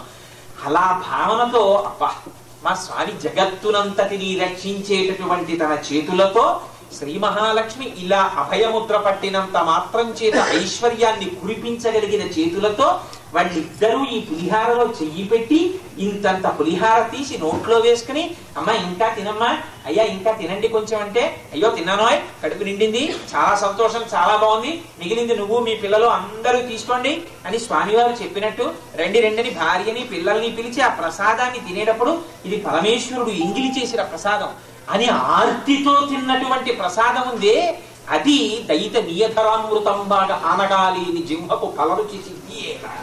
ఇన్ని తింటే వస్తుంది నాలికి శుద్ధి. అటువంటి ప్రసాదం తింటే అలాంటి తులసి తీర్థం తాగితే వస్తుంది శుద్ధి. అందుకని జింహకు కలరుచి సిద్ధియేలా అని పురుషరత్నము నిన్ను భోగింపగాలేని జన్మకు సిద్ధి ఎక్కడుంది? పురుషరత్నమ నిన్ను భోగింపగాలేని తనులత వలన సౌందర్యమేవ. నీతో భోగించినప్పుడు ఈ తనువుకి సౌందర్యం. అంటే నిన్నటి రోజునే భోగి పండగ చేసుకున్నాం. భోగం అంటే బాహ్యమునందు మనం అనుభవించేటటువంటి భోగం నీచమైనటువంటి భోగం, అది కాదు. ఇక్కడ మనస్సుతో ఒక శరీరాన్ని వేరొక శరీరంతో కలిపి ఆనందించినటువంటి హేయమైన సుఖం నీచ భోగం, అది కామ్యం, అది కాదు. ఏది భోగం అంటే అందుకే ఏమంటే వెంకటేశ్వర స్వామి గుళ్ళో ధనుర్మాసం అంతా అయ్యా భోగం చేయించండి, భోగం చేయించండి, పులిహార భోగం చేయించండి, చక్రపొంగలు భోగం చేయించండి అంటే పులిహార చక్రపొంగలి వెళ్ళి స్వామివారి పక్కన పడుతున్నాయనే. అది కాదు దాని అర్థం. భోగం అనుభవించడం అంటే బ్రహ్మానందమును అనుభవించుట. ఈ లోపలే ఉన్నటువంటి బ్రహ్మమును తెలుసుకుని శరీరము నేను కాదని ఆనందమును అనుభవించుట. అటువంటి బ్రహ్మానందాన్ని అనుభవించడానికి శరీరం ఉండాలి, ఇందులో ఉండి దాన్ని తెలుసుకోవాలి. అందుకని ఋతువంతం. అందుకని పురుషరత్నమ నిన్ను భోగింపగాలేని తనులత వలది సౌందర్యమేలా. అటువంటి సౌందర్యాన్ని పొందనప్పుడు ఈ సౌందర్యాన్ని చూసుకుని దిక్కుమాల మొహం చాలా బాగుంది, తెల్లగా ఉంది, క్రాక నల్లగా ఉంది, లాల్చీ బాగుంది అని తడువుకుంటుంటే బాల్యాదిశ్యపి జాగ్రత్తాదిశు తదా సర్వాస్వస్థాస్యపి వ్యావృత్త స్వనువర్తమాన మహిమత్యంత స్ఫురంతం సదా స్వాత్మానం ప్రకటీకరోతి భజతాం యో ముద్రయా భద్రయా తస్మై శ్రీ గురుమూర్తయే నమయిదం శ్రీ దక్షిణామూర్తయే అంటారు శంకర భగవత్పాదులు. బాల్యంలో, యవ్వనంలో, కౌమారంలో, వార్ధక్యంలో ఉన్నానని చెప్పినటువంటిది ఉండిపోయింది, జర్జరీభూతమై శరీరం పడిపోతుంది. ఇందులో ఉండి లోపలున్నదాన్ని తెలుసుకోలేనప్పుడు దీని యందు తాదాత్మ్యత పెట్టుకుంటే మాత్రం ఇది ఉండిపోతుంది. ఆ పాంచభౌతిక వికారమైన శరీరం పంచభూతములకు వెళ్ళి తీరవలసింది. కానీ ఇందులో ఉండి వెళ్ళని దాన్ని తెలుసుకోవాలి. అలా తెలుసుకోవడం పురుషరత్నమ నిన్ను భోగింపగాలేని తనులత వలది సౌందర్యమేలా. తనులత అన్నారు. ఈ తీగ పందిరిని అల్లుకోవాలి, అప్పుడు దీనికి సార్థకత. పరమాత్మని అల్లుకోవాలి విడదీయలేని విధంగా. అందుకని అంటారు శంకరులు, అంకోలం నిజబీజ సంతిత రయస్కాంతోఫలం సూచిక సాధ్వి నైజ విభం లతారుహం సింధు సరిద్వల్లభం ప్రాప్నోతి యథా తథా పశుపతే పాదారవిందద్వయం చేతో వృత్తి రూపేత్య తిష్టతి సదా సా భక్తి ఇచ్చుచ్యతే అంటారు శివానంద లహరిలో. చిట్ట చివరికి భక్తి ఏ స్థితికి వెళ్ళిపోవాలంటే నది సముద్రములో కలిసిపోయాక నీళ్లు తెచ్చి విడదీయమనండి నదిగా సముద్రంగా ఇక తీయలేదు. అటువంటి స్థితిని పొందడానికి జీవ బ్రహ్మైక్య స్థితిని పొంది ఆత్మగా తాను నిలబడేటటువంటి స్థితిని ఈ శరీరంలో ఉండి పొందాలి. అలా పొందలేనప్పుడు ఈ శరీర సౌందర్యాన్ని చూసుకునేదానికి ఉండిపోయేదా? ఎందుకు వచ్చింది స్వామి నాకు? పైకి స్వామివారిని అడుగుతున్నట్టు ఆంతరమునందు జగత్తుకు బోధిస్తోంది తల్లి. అందుకని దైత నియధరామృతం బానగాలేని జింహకు పలరుచి సిద్ధియేలా. వనమాలిక గంధమబ్బలేని ఘ్రాణమేల ధన్యచరిత నీకు దాస్యంబు చేయని జన్మమేల వేయి జన్మములకు. ఎన్ని జన్మలెత్తిన దాస్యం అంటే దాస్యం రెండు విధాలు. దాస్యంలో ఒక స్థాయి దాస్యం పరమేశ్వరుడి యొక్క కైంకర్యం. రెండవ స్థాయి దాస్యం హనుమ చెప్తారు, జయిచ్చతి బలో రామో లక్ష్మణశ్చ మహాబల రాజా జయితి సుగ్రీవో రాఘవేణాభిపాలిత దాసోహం కోసలేంద్రస్య రామస్య అక్లిష్ట కర్మణ హనుమాన్ శత్రు సైన్యానాం నిహంతామరుతత్వజ అంటారు సుందరకాండలో. ఆ దాస్యం జగత్తంతా రామమయంగా చూడగలగడం. రాముడు తప్ప వేరొకటి చూడాలనేటువంటి అద్వైత స్థితిని పొందడం. అందుకని సీతమ్మలో రాముడు కనబడితే కానీ హనుమ ఈ మాట చెప్పరు, దాసోహం కోసలింద్రస్య. సీతమ్మలో రాముడిని చూడగలగాలి, ప్రకృతిలో పరమేశ్వరుడిని చూడగలగాలి, ఆ ఏకత్వాన్ని అద్వైతానుభవాన్ని పొందగలగాలి. ఆ పొందినటువంటి హనుమ చెప్పిన మాట దాసోహం కోసలింద్రస్య. అందుకని అదిగో అటువంటి దాస్యాన్ని నేను అడుగుతున్నాను. సమస్త జగత్తు పరబ్రహ్మము తప్ప వేరొకటి కనపడనటువంటి స్థితి నాకు కావాలి, అటువంటి అద్వైత అనుభూతిని నేను కోరుకుంటున్నాను అని అమ్మవారు ఆ శ్లోకంలో విజ్ఞాపన చేసి ఏనీ గుణంబులు కర్ణేంద్రియములు సోక దేహతాపంబులు తీరిపోవు. ఆ లేఖంతా చదవలేని వాళ్ళు కనీసం ఈ ఒక్క పద్యాన్ని చదువుకోమంటారు. ఇది చదువుకుంటే యవ్వనంలో ఉన్న వాళ్ళకి వివాహం జరుగుతుందిట. ఏ వయస్సులో ఉన్న వాళ్ళైనా ప్రతిరోజు ఈ పద్యాన్ని పూజా మందిరంలో విజ్ఞాపన చేస్తే వాళ్ళకి ఆధ్యాత్మిక చింతన కలుగుతుంది. ఏనీ గుణంబులు కర్ణేంద్రియములు సోక దేహతాపంబులు తీరిపోవు, ఏనీ శుభాకార వీక్షింప కందుల కకిలార్థ సంపదల్ కలుగుచుండు, ఏనీ చరణ సేవలే ప్రొద్దు చేసిన భువనోన్నతత్వంబు పొందగలుగు, ఏనీల సన్నామ మే ప్రొద్దు భక్తితో చింతింప బంధ సంతతులు వాయు, అట్టి నీయందు నా చిత్త మనవరతము నచ్చియున్నది నీయాన నానలేదు, కరుణ చూడు ముఖం సారి కలువిదారి శ్రీయుతాకార మాననీ చిత్తచోర. ఎంత చిత్రమైన పద్యమో చూడండి. Any గుణంబులు కర్ణేంద్రియములు soca దేహతాపంబులు తీరిపో. భగవానుని యొక్క గుణాలు ఎన్నడూ ఈ చెవిలో పడతాయో అప్పుడు దేహానికి ఉన్న తాపం పోతుంది. అప్పటి వరకు ఉండే తాపం ఏమిటి? సంసారం అనేటటువంటి తాపంలో ఉంటాడు. ఆ భగవంతుని యొక్క గుణములు ఒక్కసారి చెవిలో పడితే ఓహోహో వాడురా జగద్రక్షకుడని తెలుసుకుంటాడు. తెలుసుకుని ఇప్పటి వరకు తనకి రక్షకులని అనుకున్నటువంటి వాళ్ళని విడిచిపెట్టి భగవంతుని యందు తన రక్షణ భారాన్ని నిక్షేపిస్తాడు. అందుకని ఏనీ గుణంబులు కర్ణేంద్రియములు సోక దేహతాపంబులు తీరిపోవు, ఏనీ శుభాకార వీక్షింప కందుల అఖిలార్థ సంపదలు కలుగుచుండు. ఈ కంటితో మీరు చూసేటటువంటి జగత్తుని ఎంత చూడండి అది బంధమైన పడుతుంది. మీరు ఎన్నిటిని చూడండి, ఈ కంటితో ఎన్నిటిని చూసినా అది లోపల మనస్సులో నిలబడితే అది బంధానికి పనికొస్తుంది. ఒక్క పరమేశ్వరుణ్ణి చూసినటువంటి చూపు మాత్రం మనని ఉద్ధరించడానికి పనికొస్తుంది. అందుకని ఏనీ గుణంబులు కర్ణేంద్రియములు సోక దేహతాపంబులు చీరిపోవు, ఏనీ శుభాకార వీక్షింప కందుల కకిలార్థ సంపదలు కలుగుచుండు, ఏనీ చరణ సేవ లేప్రొద్దు చేసిన భువనోన్నతత్వంబు పొందగలుగు. భువనములకన్నిటికీ ఉన్నతత్వాన్ని పొందుతట ఎప్పుడు? పరమేశ్వరుడి యొక్క పాద సేవ చేసినప్పుడు. ఆ సేవ అంటే కామ్యంతో కూడి చేసినటువంటి సేవని సేవ అన్నారు. అది ప్రతిఫలాపేక్షతో ఉంటుంది. ఇంటికి పని మనిషి వచ్చి ఇల్లు తుడుస్తుంది, నేను వెళ్ళి ఆఫీసులో ఉద్యోగం చేస్తాను, చేస్తే ఇవన్నీ సేవ చేశానండి మా ఆఫీస్కి అని అనడానికి వీల్లేదు. ఎక్కడ సేవ? 31వ తారీఖున జీతం ఇవ్వకపోతే ఒక్క ఫైల్ ముట్టుకోం. ఎందుకు ముట్టుకోం? వాడు జీతం ఇస్తే మేము చేస్తాం. అందుకని అది సేవ ఏం కాదు. సేవ అంటే ప్రతిఫలాపేక్ష లేకుండా చెయ్యకుండా ఉండలేక చేసినది సేవ. తండ్రి గారు కాళ్ళు పట్టడం సేవ, పిల్లల్ని కూర్చోబెట్టి ముద్దు చెయ్యడం సేవ, పిల్లల పట్ల వాత్సల్యంతో ఉండి వాళ్ళ యొక్క యోగక్షేమాల్ని చూడడం సేవ. తప్ప భగవంతుడికి కూడా చేసేటటువంటి సేవ అలా చేయమని చెప్తోంది అమ్మవారు. తప్పించి అస్తమానం కోరిక పుట్టినప్పుడు కోరిక తీరనప్పుడే భగవంతుడి దగ్గరికి వెళ్ళడం, గుళ్ళోకి వెళ్ళడం, మొక్కులు మొక్కడం, ఇది నిజానికి భక్తి కాదా అంటే కాదు అని భగవంతుడు కూడా అనలేదు. ఎందుకంటే ఆర్తి జిజ్ఞాసు అర్థార్థి వీళ్ళు కూడా భక్తులే లేరా అన్నాడు. పాపం ఆయన ఏదో రకంగా వచ్చాడు కదా నా దగ్గరికి. కానీ ఇంకా ఇదే ప్రయోజనంగా పెట్టుకుని అవసరం ఉన్నప్పుడే ఆయన దగ్గరికి వెళ్ళడం చాలా అసహ్యకరమైన విషయం మనుష్య జన్మలో. అందుకని ఏమీ చరణ సేవలే ప్రొద్దు చేసిన భువనోన్నతత్వంబు పొందగలవు. నువ్వు కోరిక కోరుకుని ఆయన చరణ సేవ చేసింది కోటీశ్వరుడి దగ్గరికి వెళ్ళి నువ్వు ఆఖరికి కొబ్బరి పీచు తెచ్చుకోవడం లాంటిది. కానీ పరమేశ్వరుడి యొక్క చరణ సేవ నువ్వు ఏమీ కోరుకుండా చేస్తే ఆయన ఇచ్చేది భువనములకన్నిటికీ ఈశ్వరత్వాన్ని ఇస్తాడు. అదే కదండి, ఆ ఈశ్వరత్వమే కదా శంకర భగవత్పాదులు అంటారు. మిగిలినటువంటివి కాకి లేక ఒక్కసారి తనని తాను ఆత్మగా తెలుసుకున్న వాడికి, తనని తాను పరమేశ్వరుడిగా తెలుసుకున్న వాడికి, అహం బ్రహ్మాస్మి స్థితిని చేరిన వాడికి మిగిలిన ఎన్ని భోగాలు కాకిరెట్టే, వాడికి ముట్టుకోడు భోగాలు. భువనోన్నతత్వంబు పొందగలదు. అట్టి నీయందు నా చిత్త మనవరతము నచ్చియున్నది నీయాన నమలేదు. నాకు సిగ్గు లేదంటోంది అమ్మవారు. ఏమిటి మాట అనొచ్చా? రుక్మిణీదేవి అంటే సిగ్గు లేదంటే సిగ్గు దేని గురించి మాట్లాడతారు? ఒంటికి కట్టుకోవలసినటువంటి వస్త్రం గురించి, స్త్రీ పురుషుడు దేహము ఆత్మ భావన దేహభావన ఏర్పడితే సిగ్గు అంటారు. ఇప్పుడు తండ్రి ఉంటాడు, తండ్రి ఆఫీస్ నుంచి ఏదో స్వీట్ల ప్యాకెట్ కట్టుకుని స్కూటర్లోంచి డబ్బా తీసుకుని మెట్టి ఎక్కుతుంటాడు మేడ మీదకి.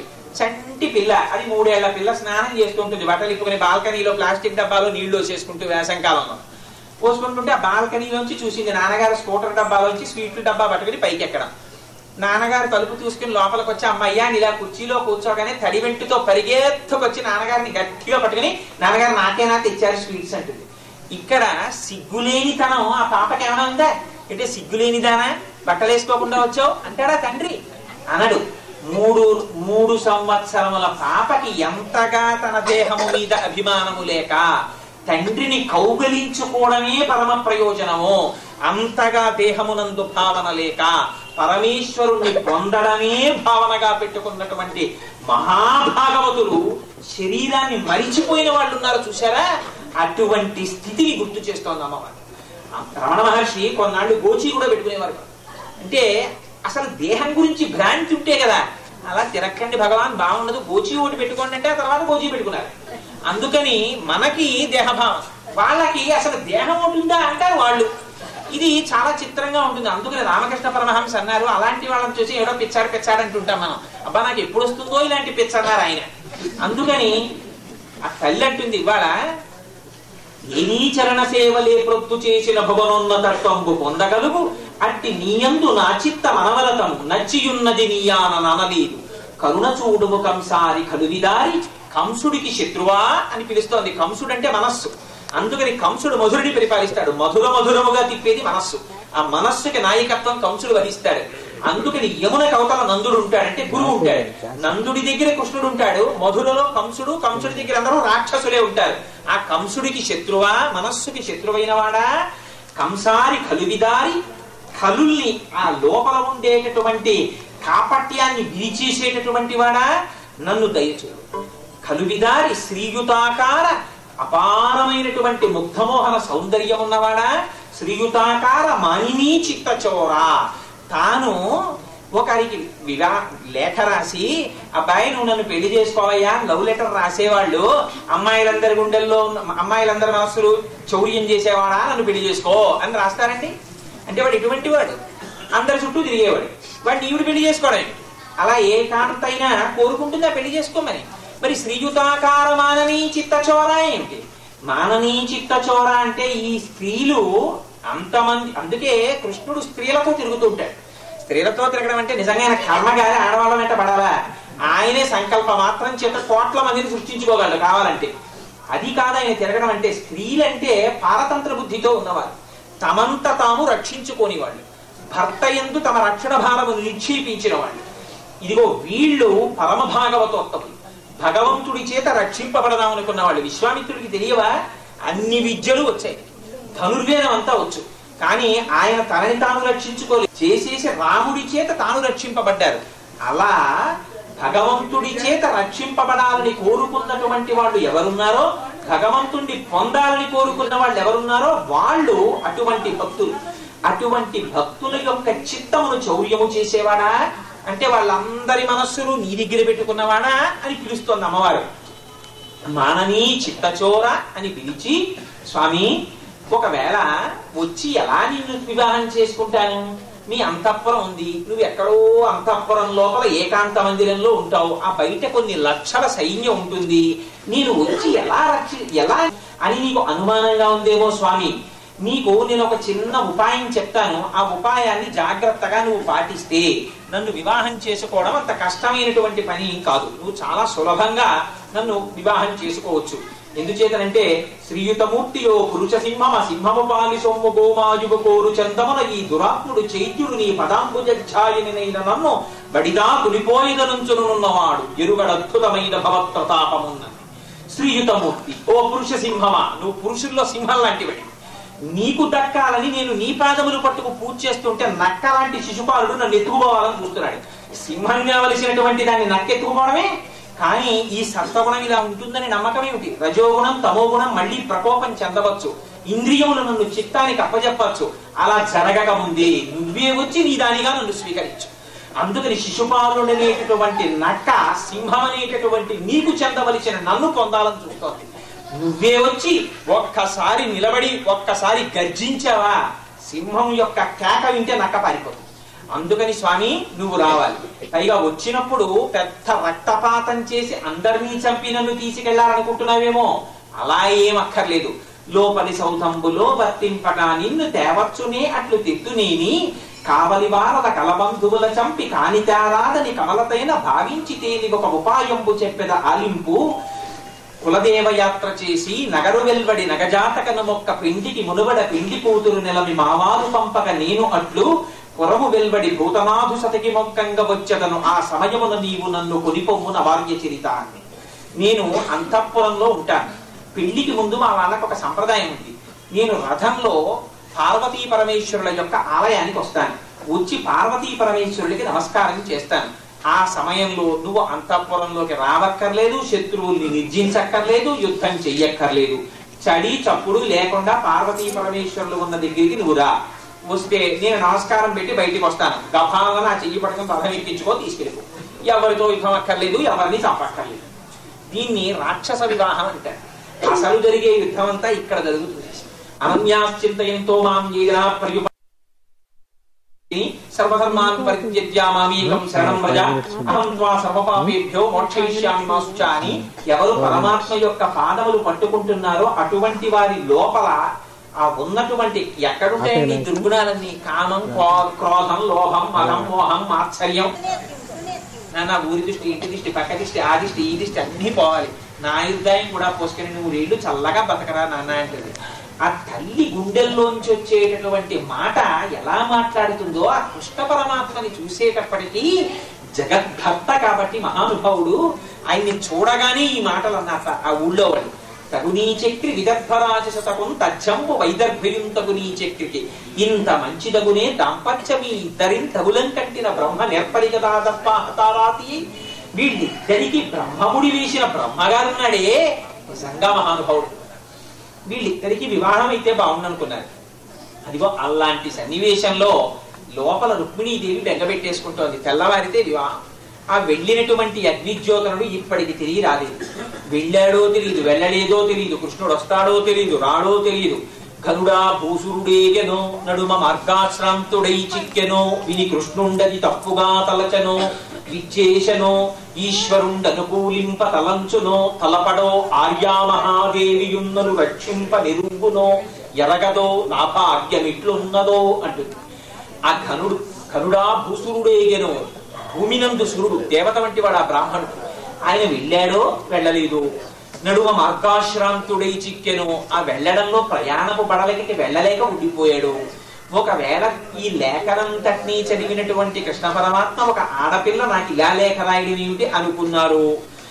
ఈశ్వరుడు అనుకూలింప తలంచునో తలపడో, ఈశ్వరుడు నాకు అనుకూలంగా కృష్ణ పరమాత్మ యొక్క నిర్ణయం ఆర్యామహాదేవియున్నను రక్షింప నిరుంగునో ఎరగదో, ఆ ఆర్యామహాదేవి నన్ను రక్షిస్తుందో రక్షించదో.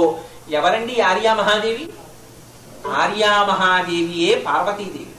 ఆ పార్వతీదేవి ఎవరో తెలుసా? ఆ ఆర్యామహాదేవి అన్న పేరుతో పరమశివుడి పక్కన ఇల్లాలుగా ఉన్నది శ్రీ మహావిష్ణువు. ఆయన బాణత్వం వృషభత్వమర్థవపుష భార్యాత్వం ఆర్యాపతే ఘోణిత్వం సఖిత మృదంగవహత చేత్యాది రూపంతతో తత్పాదే నయనార్పణంచ కృతవాన్ తద్దేహభాగో హరి పూజ్యతరస్య దేవ హిమచేత్కోవా తదన్యోధిక అని శంకర భగవత్పాదులు శివానంద లహరిలో చెప్పారు. ఎవరో ఈ ఆర్యామహాదేవి. బాణత్వం వృషభత్వమర్థవపుష భార్యాత్వం ఆర్యాపతి. ఆ పరమశివుడి దగ్గర శ్రీ మహావిష్ణువు ఒకనాడు ఆయన చేతిలో బాణం అయ్యారు, ఒకనాడు ఆయన రథాన్ని లాగేటటువంటి వృషభం అయ్యారు త్రిపురాసుర సంహార సమయంలో. అలాగే మోహిని వేషం తీసుకుని పరమశివుడి యొక్క మనస్సుని ఆహ్లాదపరిచారు. బాణత్వం వృషభత్వమర్థవపుష భార్యాత్వం ఆర్యాపతి ఘోణిత్వం. పరమశివుడి యొక్క పాదాలు తెలుసుకోవడం కోసం భూమిని తొలిచి కిందకెళ్లారు వరాహ రూపంలో. అప్పుడే కదా అరుణాచల క్షేత్రం ఆ మహాశివరాత్రి అగ్నిస్తంభం ఏర్పడింది. అందుకని ఇంతగా తన పాద కైంకర్యం చేసినటువంటి శ్రీ మహావిష్ణువుని చూసి ప్రీతి చెంది ఆనాడు పరమశివుడు శ్రీ మహావిష్ణువుని ఆర్యామహాదేవి అన్న పేరుతో తన భార్యగా స్వీకరించట. అదే హరిహరమూర్తి. అందుకే హరిహరమూర్తి అని ఒకటి ఉంటుంది.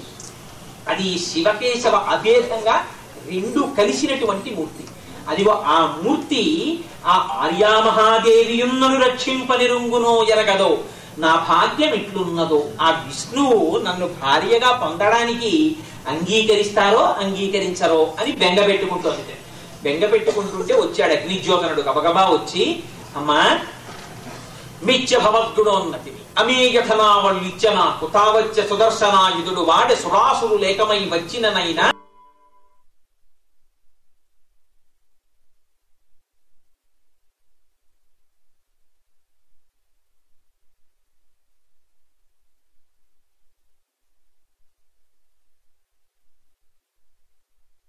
అన్నారు.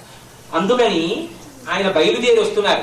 వచ్చి ఈ రాక్షసులందరినీ యుద్ధంలో ఓడిస్తారు. ఓడించి రాక్షస వివాహంలో నిన్ను స్వీకరిస్తారు. అంటే ఇప్పటిదాకా లోపల ఇంద్రియములతో పోరాటము చేసి చేసి చేసి చేసి ఈ ఇంద్రియములను నేను గెలవలేను, పరమేశ్వరుడే వచ్చి గెలిపించి నన్ను తనదానిగా చేసుకోవాలని స్తోత్రం చేసినటువంటి రుక్మిణీదేవి యొక్క అనన్య శరణాగతి ఫలించి పరమాత్మ వచ్చి ఆవిడ విరోధుల్ని ఆయన ఓడించి ఆవిడని తనదానిగా చేసుకుంటున్నాడు. అందుకని ఇదిగో ఇటువంటి దూతకృత్యాన్ని చెయ్యగలిగినటువంటి వాడు గురువు. అందుకని ఆయన పేరు అగ్నిజ్యోతనుడు అని చెబితేట అమ్మవారు వెంటనే తన మెడలో ఉన్న హారాన్నో లేకపోతే ఇంట్లో ఉన్న ధనాన్నో తీసుకొచ్చి ఇవ్వలేదు అగ్నిజ్యోతనుడికి. ఆవిడంది, జలజాతాక్షణుతోడి తెచ్చితివి నా సందేశముని చెప్పి నన్ను నిలువం పెట్టితివి నీ కృపం బ్రతికి తిని నీకన్నా పుణ్యాత్మకులు కలరే దీనికి నీకున్ ప్రత్యుపకృతిం చేయంగ నేనేరా అంజలి ఘటించదభూసురాన్వయమణి సద్బంధు చింతామణి. నిజంగా పద్యం ఏమి పద్యం అండి. నిజంగా ఆవిడ అంటుంది, నువ్వు సద్బంధు చింతామణి, సత్తు యొక్క బంధువులకి చింతామణి లాంటిది. చింతామణి అంటే చింతించగానే కోరికలు తీర్చేస్తుంది. అది ఆ మణి దగ్గరికి వెళ్ళి నాకు కొత్త గ్యాస్ స్టవ్ కావాలంటే వెంటనే గ్యాస్ స్టవ్ ఇచ్చేస్తుంది అంతే. అంతేగాని మళ్ళీ ఏదో ఆర్డర్ ఫామ్ ఏదో ఇవ్వడం అలా ఏమి ఉండవు. చింతిస్తే ఇస్తుంది. ఆ చింతామణికి అటువంటి లక్షణం ఎక్కడి నుంచి వచ్చిందంటేట పార్వతీదేవి ఉన్నటువంటి ఇల్లు కట్టినటువంటి ఇటకలకి అమ్మవారి యొక్క దానగుణాన్ని, అమ్మవారిని భక్తులు తలుచుకోగానే కోర్కెలు తీర్చేటటువంటి లక్షణాన్ని చూసి చూసి చూసి చూసి ఆ ఇంటి ఇటకలకు వచ్చేసింది ఈ లక్షణం. ఆవిడ ఇల్లు చింతామణి గృహాంతస్థ అని లలితా సహస్రనామ స్తోత్రంలో అమ్మవారికి పేరు. చింతామణి అనబడేటటువంటి ఇటకలతో పట్టుకుంది ఆవిడ ఇల్లు. ఈవిడ లక్షణం ఆ చింతామణులకు వచ్చాయి. అందుకని చింతిస్తే చాలు ఇచ్చేస్తాయి ఆ మణులు. నువ్వు సద్బంధు చింతామణి, సత్తకి బంధువులైనటువంటి వాళ్ళు చింతిస్తే సత్తని తెచ్చి ఇవ్వగలిగినటువంటి వాడివి. భగవంతుణ్ణి కోరుకున్న భక్తులకి భగవంతుణ్ణి తెచ్చి ఇవ్వగలిగినంతటి సమర్థుడివి. అటువంటి వాడివి. నీ కృపం బ్రతికితిన్, నీ కృప వల్ల బతికేను నేను ఇవ్వాల. ఎన్నడు గురువు తనకి దర్శనాన్నిచ్చి గురువు భగవంతుడి గురించి 4 మాటలు చెప్పి భగవంతుడి వైపుకి తిప్పుతున్నాడో ఆనాడు భగవంతుని పాదముల వైపుకి తిరిగే వరకు ఇంతకాలం తాను బ్రతికినటువంటి బ్రతుకు కాదని చావు. ఏనాడు భగవంతుని యొక్క పాదములు తెలుసుకుంటున్నాడో, ఏ పాదములు తెలుసుకోవడానికి భక్తుని యొక్క సహచర్యము తోడైందో అది బ్రతుకు. ఎందుకని ఇంకా నువ్వు మళ్ళీ చచ్చి మళ్ళీ పుట్టి మళ్ళీ చచ్చి మళ్ళీ పుట్టవలసినటువంటి అవసరము లేని ఓడనెక్కిస్తున్నాడు ఆయన. అందుకని అటువంటి మహాపురుషుడికి నువ్వు ఏమిచ్చి రుణం తీర్చుకుంటావు? దానికి నువ్వు ఏమిటి వెలకట్టిస్తావు? యమవత్యప్త దేహాయ దక్షిణామూర్తయే నమః అంటారు శంకర భగవత్పాదాచార్యులు. గురువు అంటే అనంతముగా నిండి నివిడీకృతమైన పరమేశ్వరుణ్ణి తెచ్చివ్వగలడు. గురు బ్రహ్మ, గురు విష్ణు, గురు దేవో మహేశ్వర, గురు సాక్షాత్ పరబ్రహ్మ, తస్మై శ్రీ గురవే నమః. అటువంటి గురువుకి నేను బట్టలు పెట్టాను, గురువుకి నేను అది ఇచ్చాను, గురువుకి నేను ఇది ఇచ్చానని అనకు. ఏం చేస్తావు? అంజలి ఘటించదభూసురాన్వయమని భూమి యందు సూర్యుడివి. అందుకని నీకు 2 చేతులతో నమస్కరిస్తాను. ఒంటి చేత్తో నమస్కారం చెయ్యడం గురువుకి మహాపాతక హేతు. ఆ చెయ్యి కొన్ని కోట్ల మార్లు నరకవేయబడుతుంది. అటువంటి ఆత్మస్థితి కలిగినటువంటి వాడికి ఒంటి చేతితో నమస్కారం చేయడం పరమదోషం. అందుకని అంజలి ఘటించద నేర్పుతోంది రుక్మిణీది. జాగ్రత్త సుమా, గురువులకి నమస్కారం చేసేటప్పుడు ప్రణిపాతం భూమి మీద పడి నమస్కారం చెయ్యాలి.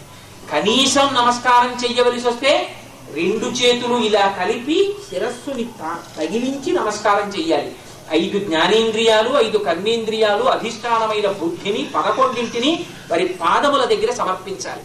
అందుకని అంజలి ఘటించదభుసురాన్వయమని సద్బంధు చింతామణి, నీకు నేను ఏమి ఇవ్వగలనయ్యా స్వామి, అందుకు ఇదిగో ఇలా నమస్కరిస్తాను అందుకావిడ పొంగిపోయింది. మరునాడు బయలుదేరింది, రథం ఎక్కింది అమ్మవారు. బయలుదేరి పార్వతీ పరమేశ్వరుల యొక్క దేవాలయానికి వెళ్ళి నమ్మితి నామనంబున సనాతనులైన ఉమామహేశులను మిమ్మ పురాణ దంపతుల మీలు భజింతు కదమ్మ మీటి పెద్దమ్మ దయాంబురాశివి కదమ్మ హరిం పతిచేయుమమ్మ, నిన్ను నమ్మిన వారికి ఎన్నటికీ నాశము లేదు కదమ్మ ఈశ్వరి అంటారు. నిజంగా ఈ పద్యం రాని వాళ్ళు ఆంధ్రదేశంలో ఎవ్వరూ. ఎందుకని అంటే ఎక్కడ చూసినా ముసలి వాళ్ళ దగ్గర నుంచి పడుచు వాళ్ళ వరకు ఈ పద్యం చెప్పారు. నమ్మితి నామనంబున సనాతనులైన ఉమామహేశులను, వాళ్ళు ఎటువంటి వాళ్ళుట సనాతనులు, వాళ్ళకి ఆది లేదు అంతం లేదు, వాళ్ళు ఎప్పుడూ అలాగే ఉంటారు. అందుకే శంకర భగవత్పాదులు శివానందలహరిలో అంటారు, నిత్యాయ త్రిగుణాత్మనే పురజితే కాచాయనీ శ్రేయసే సత్యాయాజ్య కుటుంబినే మునిమద ప్రత్యక్ష చిన్మూర్తయే మాయాసృష్ట జగత్రయాయ సకలాం నాయాంత సంచారిణే సాయంతాండవ సంభ్రమాయ జటినే సేయం పతిశంభవే అంటారు. ఆయన మహానుభావుడు సనాతనులైన ఉమామహేశులను. వాళ్ళు ఒకనాడు ఉన్నవాళ్లు కారు, ఒకనాడు లేని వాళ్ళు కారు. ఈ జగత్తు ఎప్పుడు ఉత్పత్తి అయిందో అంతక ముందు నుంచి ఉన్నారు. అందుకే లలితా సహస్రం అమ్మవారి గురించి చెప్పి చెప్పి చెప్పి చెప్పి చెప్పి చెప్పి అంది పూర్వజ లలితాంబిక అంది. పూర్వ జ అన్ని పుట్టక ముందు పుట్టినదానివి అంది. ఆవిడ పుట్టుకని చూసిన వాళ్ళు లేరు, పార్వతీ పరమేశ్వరుల యొక్క పుట్టుకని చూసిన వాళ్ళు లేరు. వాళ్ళిద్దరూ సనాతనులు. అందుకే ఎక్కడైనా వాళ్ళిద్దరికే ప్రథమ నమస్కారం. వాళ్ళిద్దరికి నమస్కరించినటువంటి చేతులు కావు, కృతజ్ఞత. వాళ్ళకి నమస్కరించి తీరాలి. రుక్మిణీదేవి అంతటి నమస్కరించి ఎంతటి వాళ్ళు 5వ తనం కావాలనుకుంటే వివాహంలో చేసేటటువంటిది గౌరీ తపస్సు. ఆ పార్వతీదేవిని ఉద్దేశించి తపస్సు చేస్తారు, అమ్మా నీకున్నటువంటి మాంగళ్య భాగ్యం మాకు కటాక్షించమని. అటువంటి సనాతనులైన ఉమామహేశులను ఆ పరమశివుడు తలుచుకుంటే ఏమివ్వలేడు. పాపం నరసింహమూర్తి గారు నన్ను ప్రత్యేకం అడిగారు, ఆ పరమశివుడి వైభవాన్ని చెప్తారు. ఆయన ఏది ఇవ్వలేడు అంటే ఆయన సమస్త సృష్టి ఆయన చేతిలో ఉంది. ఆయన లీలామాత్రంగా సంకల్పం చేస్తే మహాకామేశ్వరుడిగా ఈ బ్రహ్మాండములు ఆవిర్భవించేది. ఆయన 3వ కన్ను తెరిస్తే భస్మం అయిపోతాయి. మహాగ్రాస, మా అమ్మ తలుచుకుందా కిస్మిస్ పండు మింగినట్టు మింగేస్తుంది జగత్తు. ఆవిడ అనుగ్రహించిందా పార్వతీదేవి అయి కటాక్షిస్తుంది.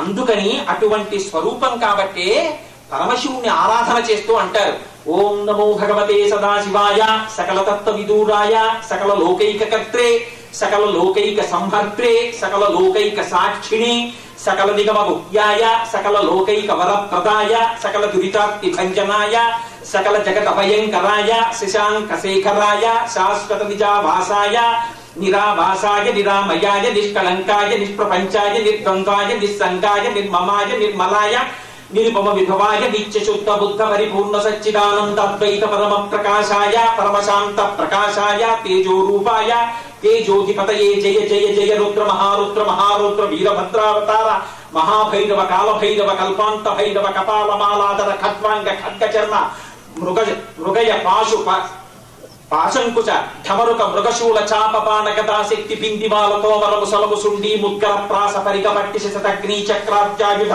భీషణకర సహస్రదంష్ట్ర కరాలవదన వికటాట్టహాస విస్ఫాటిత బ్రహ్మాండ మండల నాగేంద్రహార నాగేంద్రవలయ నాగేంద్రం చర్మ ధర మృడ మృత్యుంజయ త్రయంబక త్రిపురాంతక విరూపాక్ష విశ్వేశ్వర వృషభ వాహన విష విభూషణ సర్వతోముఖ మాం రక్ష రక్ష జ్వల జ్వల ప్రజ్వల ప్రజ్వల మహామృత్యు మపమృత్యు భయం నాశయ నాశయ రోగ భయముచ్ఛాదయోచ్ఛాదయ విష సర్ప భయం శమయ శమయ చోరాన్ మారయ మారయ నమ శత్రూనుచ్ఛాటయోచ్ఛాటయ శూలేన విదారయ విదారయ కూష్మాండ భూత భేతాల మారీకణ బ్రహ్మ రాక్షసగణ సంత్రాసయ సంత్రాసయ మాం సంజీవయ సంజీవయ నరక భయాన్ మాం ఉత్తరోత్తర శివకవచేన మామాచ్ఛాదయాచ్ఛాయ త్రయంబక త్రిపురాంతక పరమశివ నమస్తే నమస్తే నమస్తే నమః అని చెప్తారు. అటువంటి పరమాత్మని ఆయన అనుగ్రహం లేకపోతే ఏది కలుగుతుంది ప్రపంచం. అందుకని ఆవిడ అంటోని ఎంత విస్పష్టంగా చెప్తోందో చూడండి రుక్మిణీదేవి. నమ్మితి నామనంబుల సనాతనులైన ఉమామహేశుల మిమ్ము పురాణ దంపతుల మేలు భజింతు కదమ్మ మీటి పెద్దమ్మ. ఆ అమ్మ అమ్మలగన్నయ్యమ్మ. పోతనామాచ్యుల వారంతటి వారు భాగవతాన్ని తెలుగులోకి అనువాదం చేయడం ప్రారంభిస్తే అమ్మలగన్నయ్యమ్మ, ముగురమ్మల మూలపుటమ్మ, చాలా పెద్దమ్మ, సురారులమ్మ కడుపారడి గుచ్చినయమ్మ, దుర్గ మాయమ్మ, తన్ను లోనమ్మిన వేల్పుటమ్మల మనంపున ఉండిడియమ్మ, కృపాబ్ధినిచ్చుట కవిత్వ మహత్వ పటుత్వ సంపదల్ అని కోరుకున్నారు. అటువంటి అమ్మ ఆవిడ అమ్మలకి అమ్మ. సరస్వతీదేవికి, లక్ష్మీదేవికి, రుద్రానికి తల్లి అయినటువంటి లలితాపరాభట్టారికా స్వరూపం ఆ స్వరూపం. ఆ అమ్మ అనుగ్రహం లేకపోతే ఏది నిలబడుతుంది? ఆ తల్లి అనుగ్రహం లేకపోతే ఐశ్వర్యం నిలబడదు. ఆ తల్లి అనుగ్రహం లేకపోతే పాండిత్యం నిలబడదు. ఆ పార్వతీ పరమేశ్వరుడు అనుగ్రహం లేనినాడు జ్ఞానము కూడా పూర్ణస్థితిని పొందదు. అందుకని మనందరికీ జాతికి భిక్ష పెట్టి చెప్తోంది ఆవిడ. పార్వతీ పరమేశ్వరుల యొక్క పాదములను ఆశ్రయించడం, ప్రయత్నపూర్వకంగా వాళ్ళకి నమస్కరించడం నేర్చుకో. వాళ్ళని పక్కన పెట్టడం గొప్పతనం కాదు, దానివల్ల భ్రష్టుడమయ్యేది నువ్వే అని అమ్మవారు నిస్సందేహంగా ఇవాళ చెప్తోంది. అందుకని నమ్మితి నామనంబున సనాతనులైన ఉమామహేశులను మిమ్ము పురాణ దంపతుల మేలు భజింతు కదమ్మ నీటి పెద్దమ్మ, దయాంబురాశివి కదమ్మ, హరిన్ పతి చేయుమమ్మ, నిన్ను నమ్మిన వారికి అన్నటికీ నాశము లేదు కదమ్మ. ఈశ్వరి అమ్మా, నిన్ను నమ్మిన వాళ్ళకి నాశనమా? నిన్ను నమ్ముకున్న వాళ్ళకి నాశనం లేదమ్మా. పరమశివుడు మూడో కన్ను తెరిస్తే దగ్ధమైపోయినటువంటి మన్మధుడికి మళ్ళీ పుట్టకనిచ్చావమ్మా. నువ్వు ఏమి చెయ్యలేవు కనుక. శంకర భగవత్పాదులు సౌందర్యలహరిలో అంటారు, హిమానీ హంతవ్యం హిమగిరి నివాసైకరసికౌ నిశాయాం నిద్రాణాం నిశిచరమ భాగే చ విశదౌ అని పరం లక్ష్మీ పాత్రం శ్రీయమతి సృజంతౌ సమయినాం సరోజం తత్పాదౌ జనని జయ కశ్చిత్రమేకి అంటారు. అందులో అమ్మా, నీ పాదములకి తామర పూలతో పోలికి ఉంటమ్మా. తామర పువ్వుల్ని పట్టుకెళ్లి హిమాలయాల్లో పెడితే వాడిపోతాయి. తెల్లవారి లేస్తే హిమాలయ పర్వతపు సానువుల మీద నడిచేటటువంటి తల్లి. ఆ పద్మములు సూర్యకిరణములు పడితే విచ్చుకుంటాయి, చంద్రకిరణములు పడితే ముడుచుకుపోతాయి. కానీ సూర్యచంద్రులను నీ నేత్రములుగా పెట్టుకున్నటువంటి నువ్వు ఆ రెండు పడుతున్నా కూడా కిరణ దృష్టి నీ పాదములు అలాగే ఉంటున్నాయి. నీ పాదములతో పోల్చబడినటువంటి పద్మములు లక్ష్మీదేవికి నివాస స్థానములై ఉన్నాయి.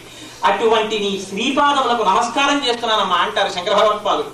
అందుకని ఆ తల్లి ఎంత గొప్ప నమస్కారం చేసిందో చూడండి. అని నమస్కారం చేసి అక్కడ ఉన్నటువంటి స్త్రీలందరినీ, ముత్తైదువల్ని, వాళ్ళందరినీ పార్వతీ స్వరూపంగా చూసి వాళ్ళందరికీ మంగళసూత్రాలు, చెరుకు కర్రలు, ఉప్పు, వస్త్రములు మొదలైనటువంటివి, పసుపు కుంకుమాదులు, మంగళ ద్రవ్యాలు అన్నిటినీ పంచిపెట్టి ఆ తల్లి ఆ దేవాలయంలోంచి బయటికి వచ్చింది. బయటికి వచ్చి తన బొటన వేలుతో నేలని రాస్తూ క్రీగంట కృష్ణ పరమాత్మని చూస్తూ ఒక్కసారి ముంగురులని ఇలా పైకి తీసుకుంది. తీసుకునేటప్పటికి ఆ సోయగాన్ని చూశాక చూసి రుక్మిణీదేవి ఇవాళ దేవాలయానికి వస్తుంది చూద్దామని చెప్పి కొన్ని వేల మంది రాజులందరూ అక్కడ చేరారు. అమ్మవారు తన చిటికిన వేలితో ఇలా తీసేసరికి ఆ ముంగురులని, ఆ చిటికిన వేలి అందం, ఆ గోటి అందం, ఆ ముంగురుల అందం, ఆ లలాటపు అందం, ఆ తీసుకున్న సోయగం చూసి ఆనందం తట్టుకోలేక కొన్ని వేల మంది కూర్చోబడిపోయారు రథాల నుంచి. ఈవిడ మాత్రం ఒక్కసారి చూసింది స్వామిని. కృష్ణ పరమాత్మ రథంలో నిలబడి ఉన్నారు.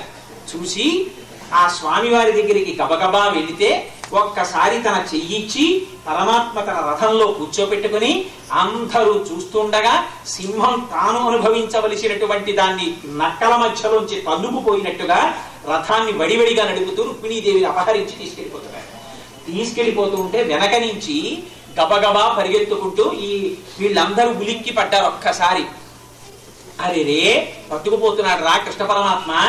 ఆ రుక్మిణీదేవిని పెళ్లి చేసుకోవాలని పాపం శిశుపాలుడిని పెళ్లి కొడుకును కూడా చేసేసాం, వాడు బుగ్గన చొక్కట్టేసుకుని సిద్ధంగా కూర్చున్నాడని వీళ్ళందరూ రథాలు వేసుకుని కృష్ణ పరమాత్మని వెంబడించి బాణాలు వేస్తున్నారు. వేస్తుంటే రుక్మిణీదేవి కొత్తగా వివాహం చేసుకోవలసినటువంటి నవవధువు. అందుకని అయ్యో ఈ సమయంలో ఎంత యుద్ధం వచ్చిందని బెంగబెట్టుకుని అమ్మవారు ఒక్కసారి కృష్ణ పరమాత్మ వంక చూసిందిట. చూస్తే ఆయన చెప్పారట, బెంగబెట్టుకోకు రుక్మిణి, వచ్చెదరదే ఎదు సైన్యము చొచ్చెదరది సైన్యమెల్ల వైరుల పలచం నొచ్చెదరును విచ్చెదరును చచ్చెదరును నేడు చూడు జలజాతాక్షి అన్నట్ట. బెంగబెట్టుకోకు రుక్మిణి, అదిగో మా అన్నగారు బలరాముడు ఆ యాదవ సైన్యాన్ని తీసుకుని వచ్చేశారు. నా అప్రతిహతమైనటువంటి బాణ పరంపర చేత చీకాకు కల్పించి శత్రు సైన్యాన్ని చిండాడతా, అందరినీ సంహరిస్తాను, నిన్ను నాదానిగా స్వీకరిస్తాను, నువ్వు బెంగపెట్టుకోకన్నారు అని ఆ రథంలో వెళ్ళిపోతూ వచ్చినటువంటి శత్రువులందరినీ ఓడించాడు. శిశుపాలుడు, జరాసంధుడు అందరూ ఓడిపోయి వెనక్కి వెళ్ళిపోయారు. వెళ్ళిపోతే పాపం ఆ శిశుపాలుడు ఏడుస్తున్నాడు, అయ్యో నన్ను పెళ్లి కొడుకును కూడా చేసేశారు నిష్కారణంగా, పరువు ప్రతిష్టలు ఏమైపోతాయి, మళ్ళీ నా ఊరెడితే నన్ను ఏమంటారు, ఏమిటి అలరని అంటుంటే వాడికి జరాసంధుడు వచ్చి ఓదార్పు వహించాడు. స్నేహితుడిని ఎంచుకోవడంలో కూడా సరైన వాడిని ఎంచుకోవాలి. ఎంత గొప్ప మాట చెప్పాడో చూడండి. వాడు వచ్చి అన్నాడు, ఏమిటో ఒక్కసారి ఓడిపోయావు కృష్ణుడి చేతిలో, దానికి ఇంత పెద్ద బాధపడిపోతున్నావు నువ్వు. 23 అక్షౌహిణీల సైన్యంతో 15 మార్లు ఓడిపోయింది, ఇప్పటికి ఆడవలేదు. ఒక్కసారి ఓడిపోతే ఏడిచేస్తున్నావు. అయితే వాడన్నాడు, నేను కృష్ణుడి చేతిలో ఓడిపోయానని ఏడవట్లేదు, రుక్మిణి దక్కలేదని ఏడుస్తున్నాను. అంటే జరాసంధుడు అన్నాడు, బ్రతకవచ్చు నోడల ప్రాణంబులు ఉండి బ్రతుకు కలిగే నేని భార్య కల, బ్రతికి తీవు భార్య పట్టు దైవం ఎదుగు మగచబలదు చైత్యవలదు బలదు. అసలు నువ్వు బతికావు కాబట్టి ఇంకో పెళ్ళన్నా చేసుకోవచ్చు, చచ్చుడవలసింది కృష్ణుడి చేతిలో. పెళ్ళం పెళ్ళం అని ఏడుస్తాయిట్రా, ఇంకో పెళ్ళం దొరుకుతుంది. ఆ రుక్మిణి కోసం వెళితే కృష్ణుడు కుత్తుకు కోసేస్తాడు. బతికానని సంతోషించరా, నువ్వు ఎంత అదృష్టవంతుడిరా, కృష్ణుడి చేతిలో వెళ్ళి కూడా బతికావు అని చెప్పాడు వీడు. అలాంటి వాళ్ళని నమ్ముకుంటే అలాగే ఉంటుంది. అందుకని స్నేహం కూడా చెయ్యవలసినటువంటి వాళ్ళతో స్నేహం చెయ్యాలి. అందుకని ఈ మాటలన్నీ చెప్పారు. పాపం అందులో పెద్దవాడు రుక్మి మాత్రం, నేను విడిచిపెట్టను, ఎలాగైనా సరే కృష్ణ పరమాత్మని నిగ్రహించి వస్తాను, ఒకవేళ నేను కృష్ణుణ్ణి ఓడించలేకపోతే నేను వెనక్కి తిరిగి రానే రానని ప్రతిజ్ఞ చేశాను అని పెద్ద రథం ఒకటి పట్టుకుని బయలుదేరి మాసాటి వాడవా మా పాప కొనిపోవ ఏ పాటి కలవాడ వీధి వంశము ఎంది జన్మించి ఎక్కడ పెరిగిది వెయ్యది నడువడి ఎవరెరుగు మానహీనుడ వీవు మర్యాదలెరుగవు మాయ చేకొని కాని మరలిరావు వసుధేశుడవు కావు వావిలేవు కొమ్మ నిమ్ము నీవు గుణరహిత ఉండవు విడువవేని విలయకాల శిఖి శిఖ సమాన సిత శిలీముఖంబుల గర్వమెల్ల కొందు కలహమందు. వాడు కృష్ణ పరమాత్మని అధిక్షేపించి మాట్లాడాడు. మా సాటి వాడవా మా పాప కొనిపోవ ఏ పాటి కలవాడ విధి వంశం ఎందు జన్మించితివి ఎక్కడ పెరిగితివి ఎయ్యది నడుబడి ఎవ్వరు మా పొలం వాడివా, మా అమ్మాయి కావలసి వచ్చిందా, నువ్వు ఎక్కడ పుట్టావు, ఎక్కడ పెరిగావు, అసలు నీ కులమే, నీ వంశమే, నీ తల్లిదండ్రులు ఎవరు, ఏమీ తెలియదా, నువ్వేమో అరణ్యాల్లో ఆవుల్ని దూడల్ని కాసుకునేటటువంటి గొల్ల పిల్లాడివే, నీకేమో రాసకాంత రుక్మిణీదేవి కావలసి వచ్చిందా, ఆగాదు, ఆగకపోతే నా బాడీ అయినటువంటి బాణాలతో ఇప్పుడే నిన్ను సంహరిస్తాను. వాడికి తెలియక అంటున్నాడు, కానీ అందులో స్తోత్రం జరిగిపోయింది. మా సాటి వాడవా మా పాప కొనిపోవ ఏ పాటి కలవాడ విధి వంశం. నిజంగా వాళ్ళ ఇంటికి వచ్చి రుక్మిణీదేవిని ఆయన తీసుకెడుతున్నారు, కానీ రుక్మిణీదేవిని వివాహం చేసుకోవడానికి కృష్ణ పరమాత్మ కేవలం ఒక స్త్రీని వివాహం చేసుకోవలసినటువంటి పురుషుడా, ఆయన జగత్తుకంతటికి భర్త, మహానుభావుడు. అందుకని మా సాటి వాడవా మా పాప కొనిపోవ ఏ పాటి కలవాడ విధి వంశము. భగవంతుడికి వంశం ఏమిటండి? ఎందు జన్మించితివి, భగవంతుడికి పుట్టుకుంటుందా? అజాయమానో బహుధా విజాయితే, ఆయనంత ఆయనగా పుట్టినట్టు నటించాడంతే. అందుకని ఏది వంశము, ఎందు జన్మించితివి ఎక్కడ పెరిగితివి ఎయ్యది నడువడి ఎవరెరు మనహీనుడ వీవు మర్యాదలెరుగవు మాయ చేకుని కాని మరలిరావు నిజ రూపమున శత్రు నివహంబుపైపోవు వసుధేశుడవు కావు కాని వావి లేదు కొమ్మ నిమ్ము నీవు గుణరహితుండవు, నీకు గుణాలు లేవు, నువ్వు రుక్మిణీదేవిని విడిచిపెట్టవా. ఇది భగవంతుణ్ణి అందులో కృష్ణావతారంలో ఆయనతో కావలసినటువంటి అవసరాలన్నీ చేయించేసుకుని ఆయనకి ఎదురు తిరిగినప్పుడల్లా ప్రతి వాళ్ళందరూ ఇలాంటి మాటలు మాట్లాడుతుంటారు. భాగవతంలో అదొక గొప్ప గమ్మత్తు. బ్రహ్మగారు కృష్ణుడిని అధిక్షేపించి ప్రవర్తించిన వాడే భాగవతంలో, ఇంద్రుడు ఆయన్ని అధిక్షేపించి ప్రవర్తించిన వాడే. అంతవరకు ఎందుకు అర్జునుడు ఇన్ని సేవలు చేయించుకుని కృష్ణ పరమాత్మతోటి చిట్ట చివర గయోపాఖ్యానం దగ్గరికి వెళ్ళేటప్పటికీ చాలేవయా గొప్పవాడివే, నిన్నే నమ్ముకోవాలి, అల్లుడారమ్మని ఆరగింపక పిల్వ పంపుమామని పట్టి చంపగలమి, జలకేళి సవరించు జవరాండ్ర కోకల నెత్తుకొని పోయి చెట్లెక్కగలమి, ఇల్లు తిరిగి రేపల్లెలో మిచ్చిలి మిసిలి ముద్దలు తెచ్చి మింగగలమి, గానగదుపుల నేర్పుతో పశువుల టుర్రన కాయగలమి, తల్లిదండ్రులు పరుల ఈదల్చు కన్యను భార్యయై బలిమిగా తెచ్చి పడయగలమి, దుష్టులను ఒక వంక వీరులను దులమగలమే, అనపరాధులను దండింప నలుగగలమే అని దిప్పిపుడిచాడు. అలుడారమ్మని అరగింపక పిల్వ పంపు మామని పట్టి చంపగలని. కంసుడు పాపం నిన్ను అల్లుడా రావయ్యా మా ఇంటికి పండక్కి అని ధనుర్యాగానికి పిలిస్తే వెళ్ళా మామని చంపేశాడు. అల్లుడారమ్మని ప్రేమతో పిల్వంగ పంపు మామని పట్టి చంపగలమి. జలకేళి సవరించు జవరాండ్ర కోకల నెత్తుకుని పోయి చెట్లెక్కగలమి. ఆడవాళ్ళు నీళ్ళలో స్నానం చేస్తుంటే వాళ్ళ బట్టలు ఎత్తుకుని చెట్లు ఎక్కేశారు. పాపం తల్లిదండ్రులు పరలోకీదల్చు కన్యను భార్య అయి బలిమిగా తెచ్చి పడేయగలమి. తల్లిదండ్రులు ఆ పిల్లని ఇంకోళ్ళకి ఇచ్చి పెళ్లి చేద్దాం అనుకుంటే రథం వేసుకెళ్ళి ఆ పిల్లని ఎత్తుకొచ్చి పెళ్లి చేసుకున్నాం. పైగా ఊళ్ళోకి ఆవుల్ని దూడల్ని పట్టుకుని బొడ్డులో ఏంటి వేణువులో దాన్ని దోపుకుని ఆవుల్ని దూడల్ని కాసుకుంటుంటావు. నీ గొప్పతనం ఎవడికి తెలియదులే, చాలా గొప్పవాడివి, నీతో యుద్ధానికి నేను ఎందుకన్నా. అందుకని ఆయనతో ఉపకారాలన్నీ పొంది ఆయన్ని దిప్పి పుడిచేవాళ్ళే ఎక్కువ కృష్ణావతారం. నిజంగా కృష్ణ భగవాను అర్థం చేసుకున్నట్టుగా పూర్తిగా కనపడిన వాళ్ళు బహు తక్కువ మంది. అక్రూరుడంతటి వాడు కూడా గతి తప్పాడు ఒకనాడు. గోపికలంతటి వాళ్ళు కూడా ఆఖరికి ఆయన రాయవారం పంపిస్తే కృష్ణుడు ధూర్త చేష్టిద్దాం అని పాపం ఆయన మీదే నింద పెట్టాడు. అందరూ ఆయన మీదే నింద పెట్టిన వాడు. వాళ్ళనే అనక్కర్లేదు.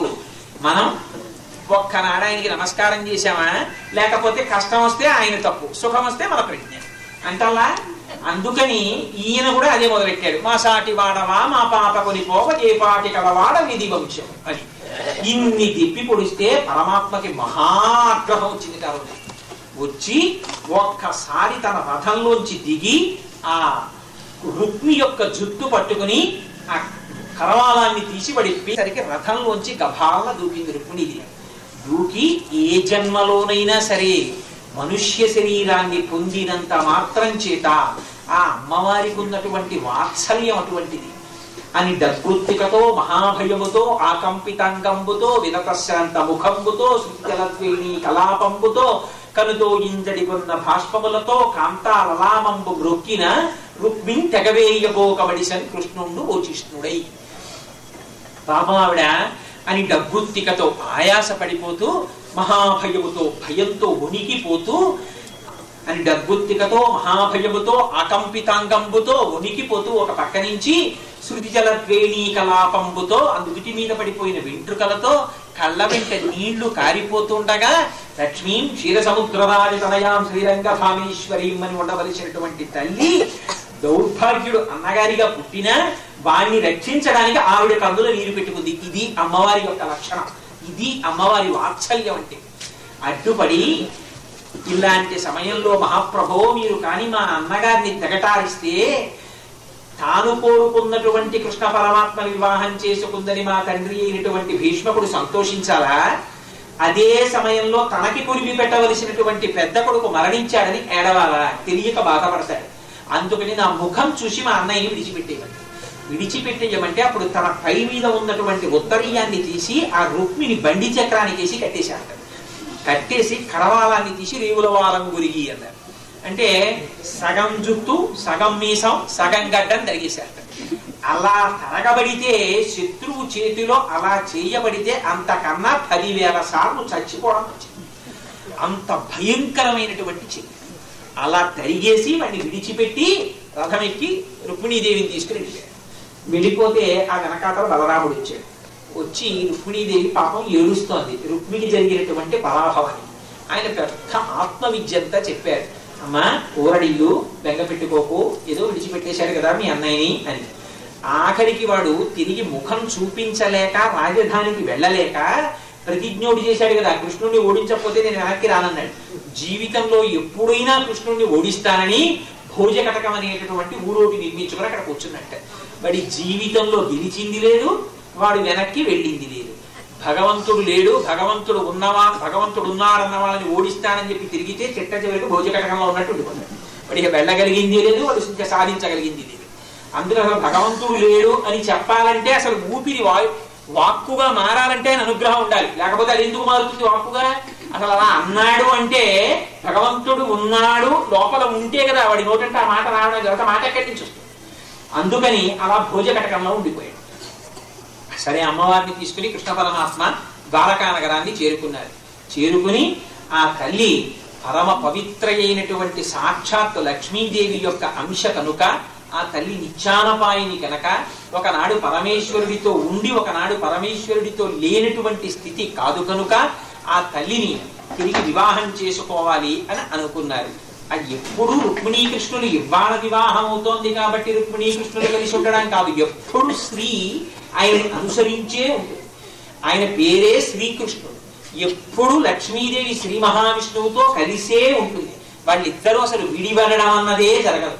కానీ ఆ రోజున ధ్రువ కీర్తిన్ హరి పెండ్లియాడి నిజ చేతోహారిణి మానవైభవ గాంభీర్య విహారిణి సకల సంపత్కారిణి పుణ్యచారిణి సాధుబాంధవ సత్కారిణి మహాదారిద్ర్య సంహారిణి ఘనభూషాన్వితు అని ఆ అమ్మవారిని ఆ సువిభూషాంబరధారిణి గుణవతి చూడామణి రుక్మిణి, ఆ తల్లి సకల సంపత్తిని తనని నమ్ముకున్నటువంటి వాళ్ళకి ఐశ్వర్యాన్ని, తన పాదములు పట్టుకున్న వాళ్ళకి జ్ఞానాన్ని ఇచ్చేటటువంటిది, బంధువులందరినీ ఆదరించేటటువంటిది, సకల సంపత్తికి ఆధారభూతమైనది, పరమేశ్వరుడి నుంచి విడివడి ఉండనిది, మహాపతివ్రత అయినటువంటిది.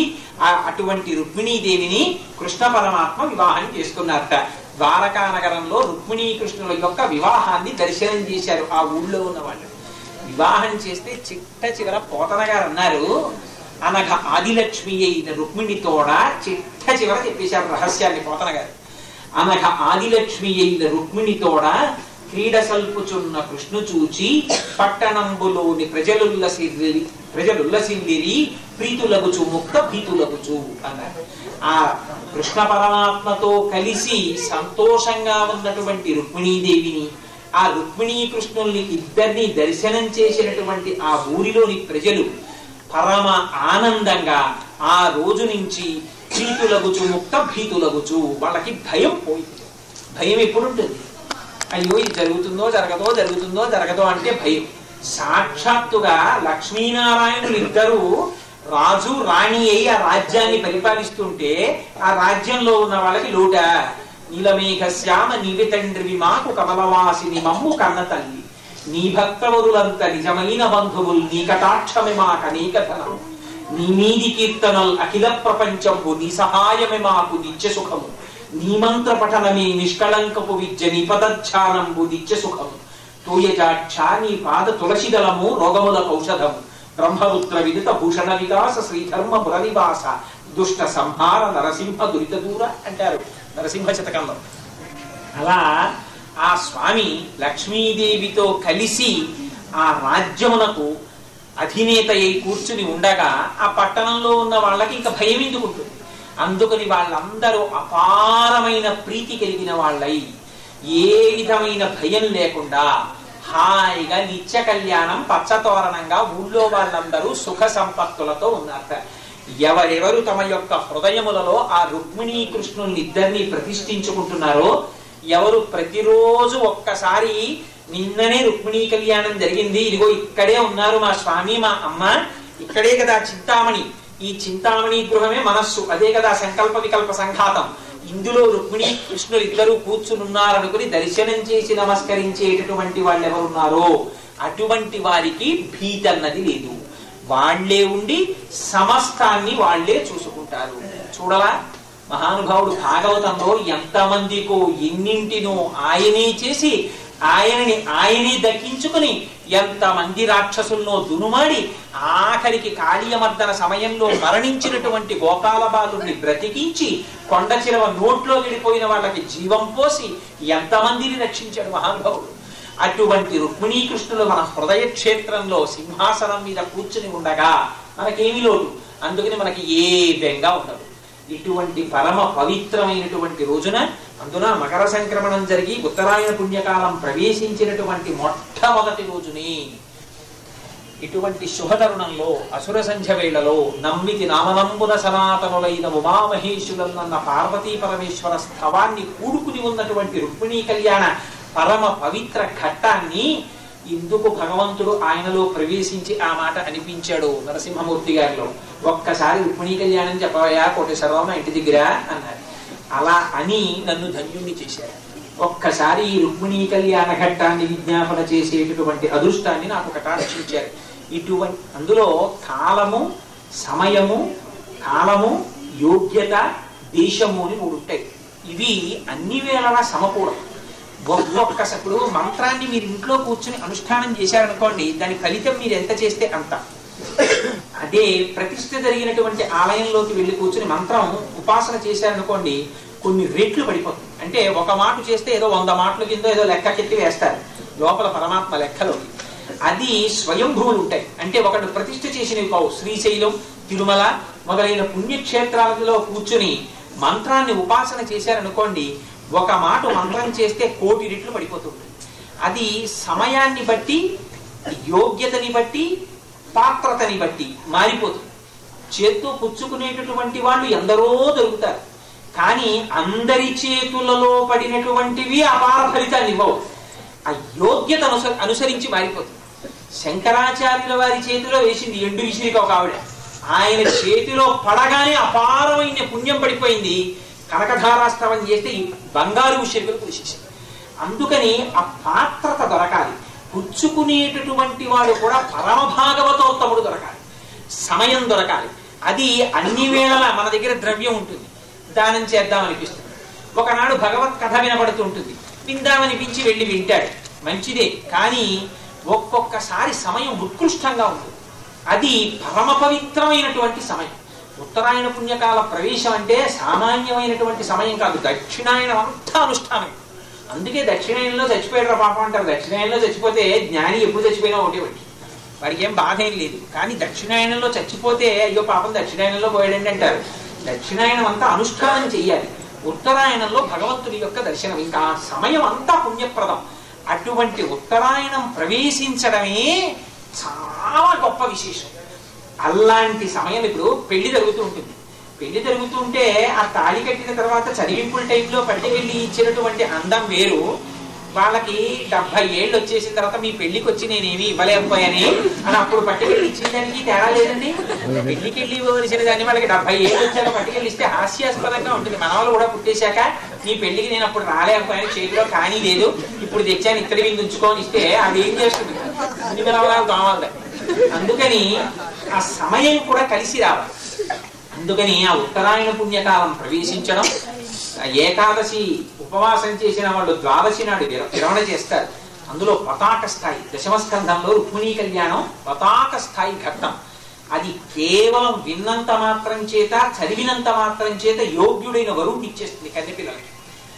అన్నిటినీ మించి ఒక్క కన్యపిల్లలే కాదు, కన్యపిల్లలంటే పతిని పొందవలసిన వాడు. ఆధ్యాత్మిక జీవితంలో అందరూ భగవంతుణ్ణి చేరవలసిన వాళ్ళే. పతిం విశ్వస్యాత్మేశ్వరం శాశ్వతం శివమచ్యుతం కనుక.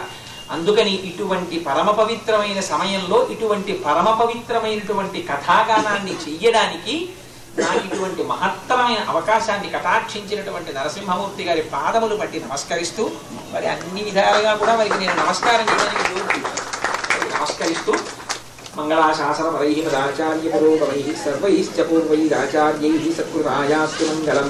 మంగళం కోసలేంద్రాయ మహనీయ గుణాత్మనే చక్రవర్తితనూజాయ సర్వభౌమాయ మంగళం. ఉమాకాంతాయ కాంతాయ కామితార్థప్రదాయినే శ్రీగిరీశాయ దేవాయ మదినాథాయ మంగళం. కరచరణకృతం వా కర్మ వాక్కాయజం వా శ్రవణనైనజం వా మానసం వాపరాధం గీతం వా సర్వమేత్తక్షమస్వ శివ కరుణాబ్ధే శ్రీ మహాదేవ శంభో సర్వం శ్రీ మహాభీష్కరం బ్రహ్మార్పణమస్తు.